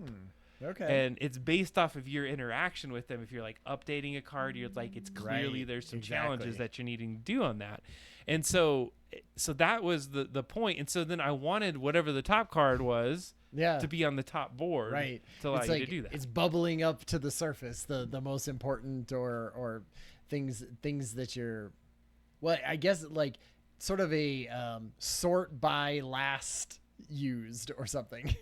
And so what I'm going to show you now, just to give you an example of how this would work, I'm going to go to, it says upstream arrow. Hopefully it's going to work out here. We'll see. Oh, that was because it was the older version of the one I was trying to load before. So if I go to projects, go to the board, and I have two of them that are in here that kind of help prompt me. These are actually the prompts in files. But check this one out. I'm going to show you something pretty cool. So I'm going to say, let's upload a file, and I'm going to go to the board, and we're going to do this live on stream. All right. Tell me a theme. Are we watching it on stream, or are we No, we'll get that on there. Okay. All right. So tell me, so what I'm going to get into is I'm going to get into uploading a theme file. And I want you to tell me, like, describe a theme for me to theme this board. So say this board, you wanted to have a light and dark theme. Give me a concept you want to do, and I'll show you how I would update the theme now for this board using Claude. Okay. So like any prompt that you might think, like what's a cool thing, a version of this that you'd want if you had to give it a flavor. Ooh, like the styling? Yeah. Game Boy styling. Okay, so I'll say edit the theme to resemble Game Boy. Okay. I'm just going to put that. Yeah. So it has my prompt, and I'm putting the existing theme. Edit my theme to create a Game Boy. Develop the full file. And so I'm now using Opus 4. And you're going to get to see what it looks like to have a coding. So it's going to look at my theme and knows the prompt. And then it's going to do in a classic Game Boy aesthetic. Monochrome. So it's going to be interesting to see what this looks like. So what I like about Claude number one is it goes off and it puts the code off to the side and it creates versions of your code. So while Claude is doing its thing, I'm going to bring up my connection to my database, or at least through FTP, and I'm going to get ready to upload my CSS assets to the cloud. So as we're waiting for this to happen, it's going to be building the code. I have to go off camera for a second. We're going to go in camera in just a second because I got to log into something specifically. Oh, sure. So I have to, on my server, clear a cache when I upload this file, because otherwise it will have the old theme file that's in there. That makes sense. And so I'm just showing how intense the vibe coding was for this. It was not just like a simple task. Questions so far, or is there? Would you say that you would change anything or do anything different if you were going to start a project from scratch, like of this sort of caliber? Like, would it take less long, let's say, to get to the same point if you were doing it? You know, That's like a good oftentimes when you do a project for the first time, you're like, crap, it takes forever. But if I had to do it next time, I would have learned all this stuff. So I would say yes, is that it's almost like you gotta think about big, small detail. Like, so start with the foundational piece. Like, get the broad strokes there so you have a good foundation. Really prompt, especially if you're coding an application, to do it with best standards in place, best practices. Always questions like, is this how this would work? Sometimes I say, hey, you're an expert senior developer. Like, how would you develop this code? And then when it gave me something really complex, more complex than those bazillion folders, I said, okay, I'm not like a PhD engineer. I'm like an independent solo engineer, and I really understand this, but do this, and like, okay, well, we'll get you in the middle of that. Once you set the foundation, one of the things that I felt was really important for me to do early on, and I'll give you this as an example, is back in I said I saved my prompts, is I wanted to save like how does this work? So I said, well, here's my file architecture, which I had it help write.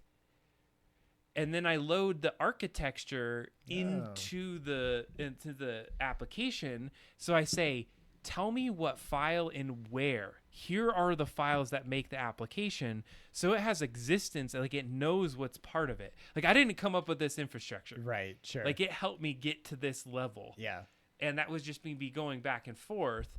And now it's helping me to like organize it. And I said, fully comment this so I know what to ask for the future. Yeah. So like I was learning as I was going as to how this goes. So okay, it's done the thing that we expected it to do. So it created a theme for us, and because of all the work that I was just showing you that I was doing as far as going into these file structures. So if I go over into my assets and the CSS file, I said, take everything that can make this a theme and put it in its own file. So I have just a theme file. Like I don't want it to mix with anything else. And so it's like, okay, let me pull that out. So I'm going to copy my little theme file because I don't want to lose my original theme file, because I did some work to get that, like it's like accessibility AAA compliant theme. So what I wanted to show you is I'm going to go into this theme file. This is the old one we were just looking at. I'm going to come over here, copy the new theme file that we just generated. Just going to overwrite this one. I'm really kind of stoked about this to see what happens. Let's see. So I'm going to chuck. This is live. I have zero clue what this is going to look like. So I got to clear the cache on my server. Oh, shoot. We might not be able to see it because the cache is not going to be allowing me to be cleared. We'll see in just a second. Sometimes it recovers itself. Let me see if I can get it to reload itself. All right, we're gonna have to revisit this in a second, because what happens is it puts it behind the scenes in this cache, and if I don't clear the cache, it will not show on the live interface. So basically, behind my server is like, hey, I don't want to keep like having to reload this file. I'm gonna load this into this part of the memory, and I'm gonna shoot it out there. Yeah. So just a little bit, I'm gonna recheck into this and kind of talk through. And show you what it looks like with a Game Boy theme. I would love to hear you talk about for next time, like if you tried Replit, let's say. Yeah. Where, I mean, I didn't see one piece of code the entire time. Like literally not one thing that wasn't just a GUI interface. And I would wonder if that would feel like limiting to you. For me, it felt like great. And like, that's exactly what I want, because I don't know what any of that stuff means anyway. And I'm just going to break something. Do you know what code base it was doing it in? No, I don't have any idea. Like it would say at the beginning, you could set it and say like, I want to make an HTML and CSS page or thing, or I want to make an app, or I want to make it a whatever. Sure. And it would go into different modes, and I'm sure build things in certain ways for that. But it would also say like, you know what the default is? Auto. So you would just type in the thing that you want, and it would be like, okay, this is an app with this type of thing in it. I'd be interested to see if it felt like limiting to you, or if you were like, oh my God, I have to go back and forth a million times with this thing and not just be able to change colors myself. Well, that's a good question. And I think the reason I went this route with mine was I first of all, I wanted to learn. Yep. And I would say a takeaway so far is that the learning that I did on just how this developed was probably helped me develop like what to do. I was in those files editing them a lot more. Yeah. So I started to build like an understanding of like, oh, this is how the architecture works. Okay, maybe then if I ask it to do this, it's going to help me just fix this piece of the file, like the theme part. Yeah. I was very specific. I was like, don't put all the theme and all the code and all of the structure in one file. Like split that out so we can focus on one file at a time. Yeah. So that I can like, and I said the word surgical a lot of time. I want to be surgical in what we cut out. But what I found was, and this is an important aspect of learning, is that the further you got on, the worse it got at being able to remember what the past is. Is it already 10:37? 10:37. Dang. We should. All right. If we're going to come back. Oh, God. It's there. Let's see. We're going to see it live on. I'm going to refresh live. You think it's going to work? I don't know. I'm really hoping it works good. Let's see here.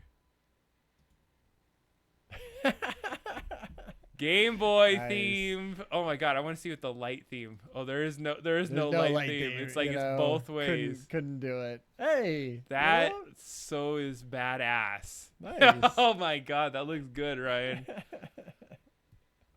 That's fun. Let's see what a card edit looks like. Good.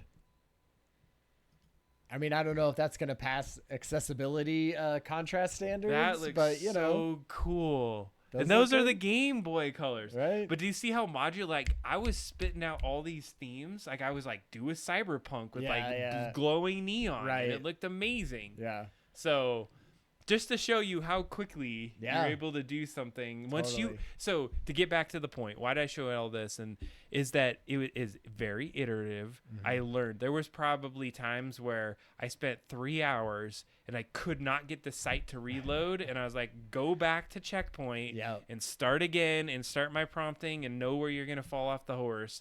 And then a lot of the time what I would do is I was going to right click and going to this inspector and console, and I was like, what broke? Because it would be like red things Oh, broke, copy yeah. paste, put it back into the thing. They're like, oh, we know what the problem is, and it would fix it.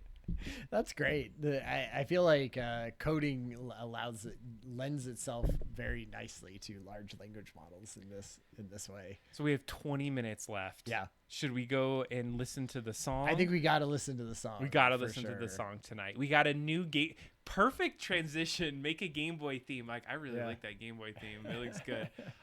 I'd be like, what does a Game Boy dark mode look like? I don't even right? know Yeah. how you would do that. Dark greens, and then with like the white lettering, right?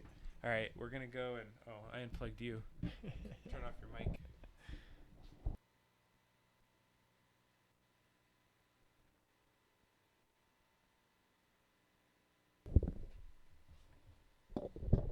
All right, folks.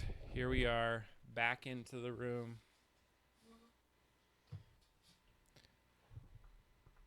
Oh, we had a request for a theme. Oh, shoot, I didn't see that. Maybe try one of those.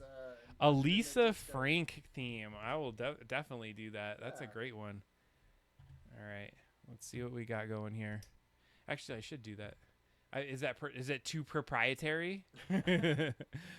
I guess Game Boy is too. Nintendo's gonna kick our butts tonight because we did unboxings of their product. Okay, so let's take a look at something that I am super stoked about. Is recently we got a new update to the music for the Game Boy game. Have you heard this, Ryan? Did you listen? I specifically didn't. You didn't listen. I thought Okay. we were listening to it on the stream. That's what I had heard. I listened to it already. I listened to it once. So, what should we do? Should we like play the game at some point? I don't know. Will it line up like that? All right, let's see here. It is he said it's more somber. So, hey gang, so it sounds like he had to do some moves, which was fine. Took a little bit of time. We Jumped back in. were on a break already. We were- were ourselves. We were all doing a break, and so he said, "Hey, here's some music I've been working on. Has a more somber vibe. I want to hear your 2 cents as we go through this." So, hold on. I'm building the game. So, I just wanted to build up the insights on this. Is that number one?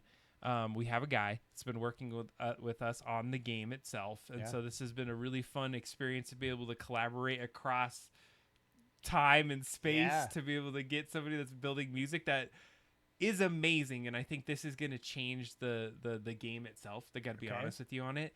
I'm biding time so I could Now through I'm this excited. I gotta see this. and so Or hear the this. first iteration, what he did of our thing was really great, right? The first time when he had the main theme, love it. We did one iteration. I listened to this one and I was like, I don't know if I have any like feedback, but I want to hear what you have to say. And I can start to see like where if we do the full 8 that we're talking about, we could probably cram them all in this one game if we really wanted to make this work. Oh yeah. Like one scene when it starts. This scene could be over the graveyard scene. We could use it in probably one other place because it's fairly long. We have the like sewer scene. We have the bar scene. Yep. We have crawling up the alleyway scene. And if we make another like final scene or something else, we'll be able to do that. All right, this takes forever to build the game itself, and nobody can see this. It's getting bigger. It's getting GB Studios. So I didn't integrate it into the game Sure. is the thing. But what I wanted to do is I want to play it directly off the Discord in just a second here. Okay. And let me see. Oh, that was a little teaser. I wanted to make sure it wasn't going to blast our ears out. But I also don't want it to mess up with the build that I just hit for some stupid reason that I should have hit earlier. The first build when I reboot the computer on this game, because it has to go through everything, compile everything. It does. Yeah. But what I think I'll do is I'm gonna share this screen. Yeah, I was gonna say that's like fun to see how the music, the visuals for the music as it goes through. Had you seen that before? No. Okay. I thought it was pretty amazing. Let's see here. I'm going to play it in just a second. Screw it. I'm just going to play it.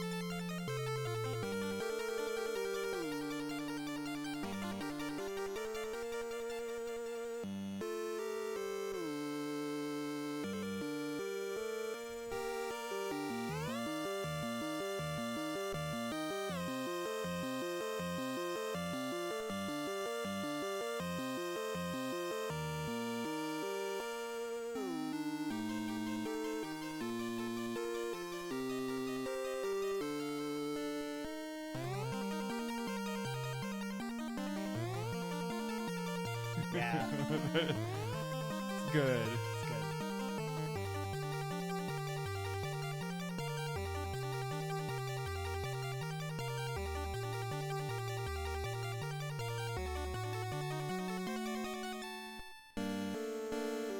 Nice, and that's the loop. It's the loop. He kind of, yeah.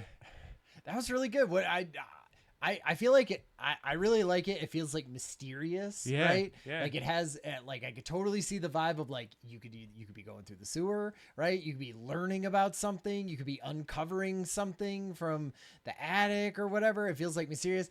I love the theremin like wobble to it. I feel like I had asked for that to Yeah, be you like did. more alien, right? Which I feel like it does. It gives it like it's like somber, but it has the alien sort of vibe to it in the background. So it's like mysterious and also just, I don't know. I feel like it goes good with the original like version of it too. It feels like it goes with that, like the main one theme. going up to the top. I don't know if I have that much feedback for that. I was one. gonna say I was like print. Yeah. That is amazing. Like I feel like I had more feedback for the original one.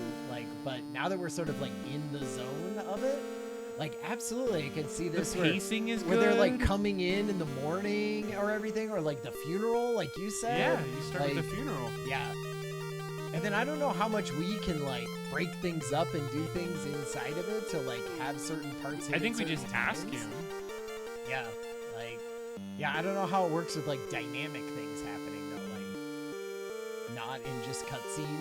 Right? So you need like, the clip yeah, so that once you hit it, it triggers this. yeah. Because like imagine like searching through the like the the place where the skull is, you know, Yeah. for, like the Brewery. the brewery. I could see this for a whole bunch of different parts of it. Like any times where It's- you're sort of like contemplative and It's and, just the right pace. Yeah, I feel like me too.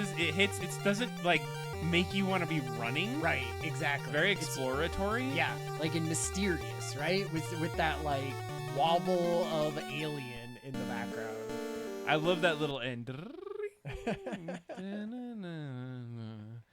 I don't know. I'm impressed. Great job. I am Man, impressed. I feel like we're nailing the vibe of it for sure. So starts with the normal theme. Yeah. We kick off with that. Now, is that the bar is the question. Right. Like I think part of that could be the grave, right? Right. And I think it could be very mysterious parts of it. Like anytime where you're going into a room for the first time, or I could see it, like you're going through the attic, right? Like I could see it being the attic. I could see it being the sewer. I could see it being any place that's sort of empty and desolate, and you're trying to find things. It's like the puzzle area or something. It was like when I heard it at first, I was like, "Oh man, like this is too good. It's too long and too good." Like, I just don't want to like cut away it apart, right? And cut it apart. Exactly. But impressed with that one. Yeah, that was great. Nailed it. Great job. William. Amazing. So I think that's the biggest enhancement to the show that we've done. I think this is what's gonna, not to the show but to the game. So this is what's gonna push me forward to say, okay, now I got to get engaged with that. And I think that's why I started getting into the game stuff is on the vibe coding. To go back to that, is I was trying to say, can we just vibe code a couple game things and just get some experiences out there, so I'm not like we just build this Game Boy game and then have to start fresh. I'm like diversifying my gamification of things. And I was like, man, we could build some really crazy games going next. Because I was nervous that I would be able to learn it quick. Sure. And with vibe coding, I thought we might be able to go a little further. And so I'm starting to feel like we're going to be able to take it a little further than we did at the Game Boy game. Yeah, 100%. Well, like you'll just have more freedom, right? To do things. I don't feel like you could vibe code a GB Studio like thing. Could you? You could, but I think the problem is it's built in GUI for the most part, and there's not as much like documentation around how to build some of this. And so here's what I'm trying to solve for, and this is probably an interesting concept to think about, is that I know the constraints to get something big. Yeah. And so why I pushed that app to the levels that I did, and I was like, it's great that I can get exactly what I talked about in a single file right off the bat, but is it going to get me like it? What it reminded me of was the first time I put ChatGPT in, and you get this thing and it writes something. You're like, it's going to write all of my life. Yeah. This is the thing. Yep.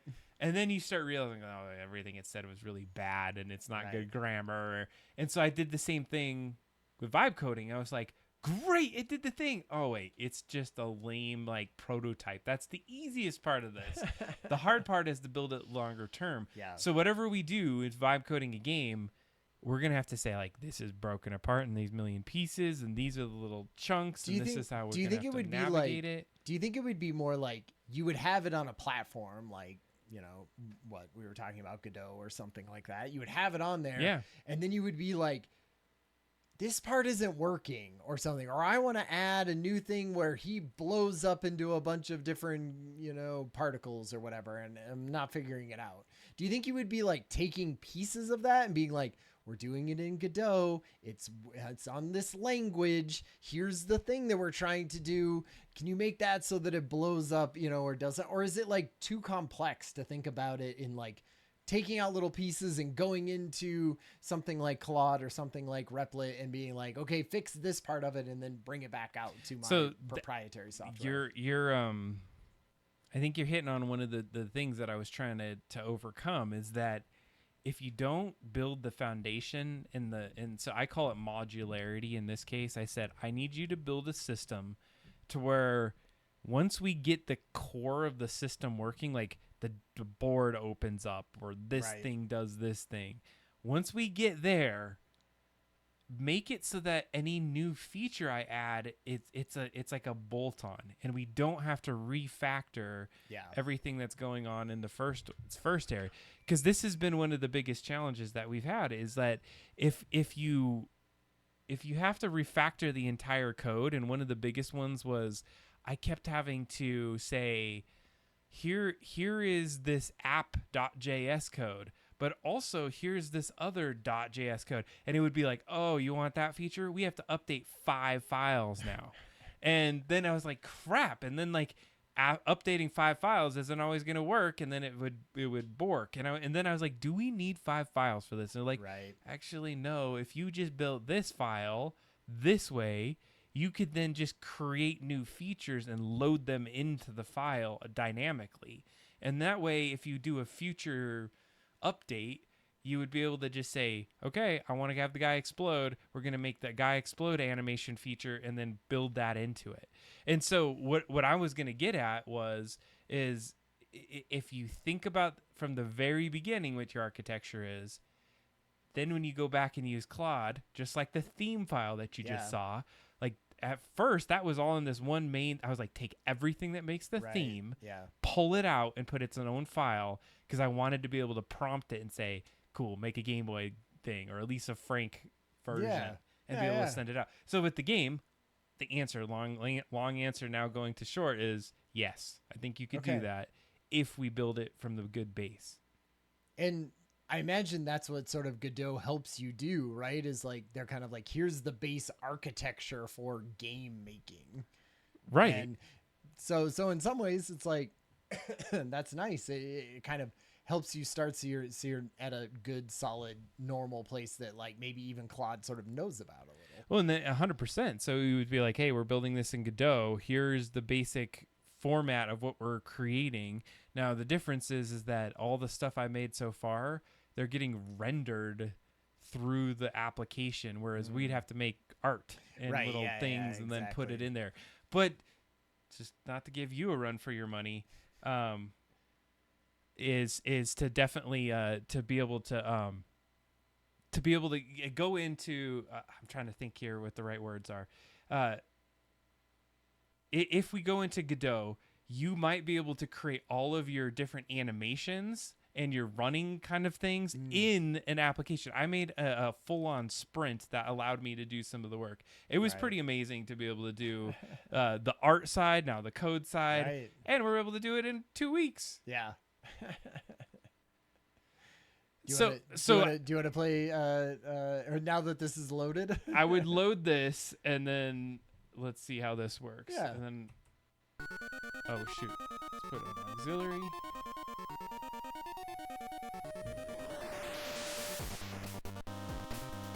Nice. Oh shoot, I don't have the way to cut the music on this part.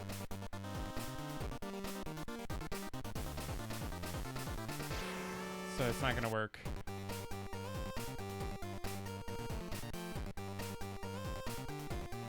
Oh sure. Well, it's just the intro song in the background, right? I can just turn it off and then I can play this. Nice.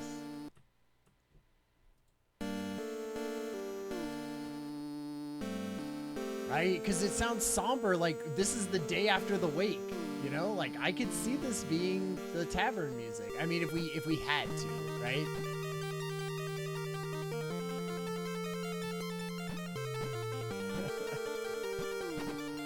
It fits. Yeah. It looks really good. I still think maybe the tavern needs like an Irishy sort of something to it. Yeah. I would think like I could see this being as you went into in each different like room off of this that wasn't, you know, like you went into this room then and it would change. I think in a general sense that this thing is not for the bar, but like you said, I think it's for the maybe the wake and then some other kind of areas that we're going through. Like some like out of the way areas, right? And anything there's sort of mystery, you know, like you're checking out the skull room and there's no one in there. I feel like that is very I like it. I'm excited. That one's cool. Well, I appreciate being able to hang out on the show tonight. A lot of cool things, a lot of ways that you can start to get ready on building your own AI journey as you go forward. Yeah. I feel like we are all on this journey now together. Let's help each other and make sure the humanity comes out, you know, at least somewhat still in control. We'll see. But the more that we can learn about it and know about it, the less we'll just be like scared of it and pushing it away. Thanks for hanging out with the Hangout. Yeah. And we'll see you next time. And we'll have some great more topics to talk on. And probably a couple more vibe-coded apps. Right. Adam's going to spend his whole weekend doing it. Oh, God. I probably shouldn't anymore. I'm obsessed. Too many of those. All right. We'll see you till next time. Bye. Peace.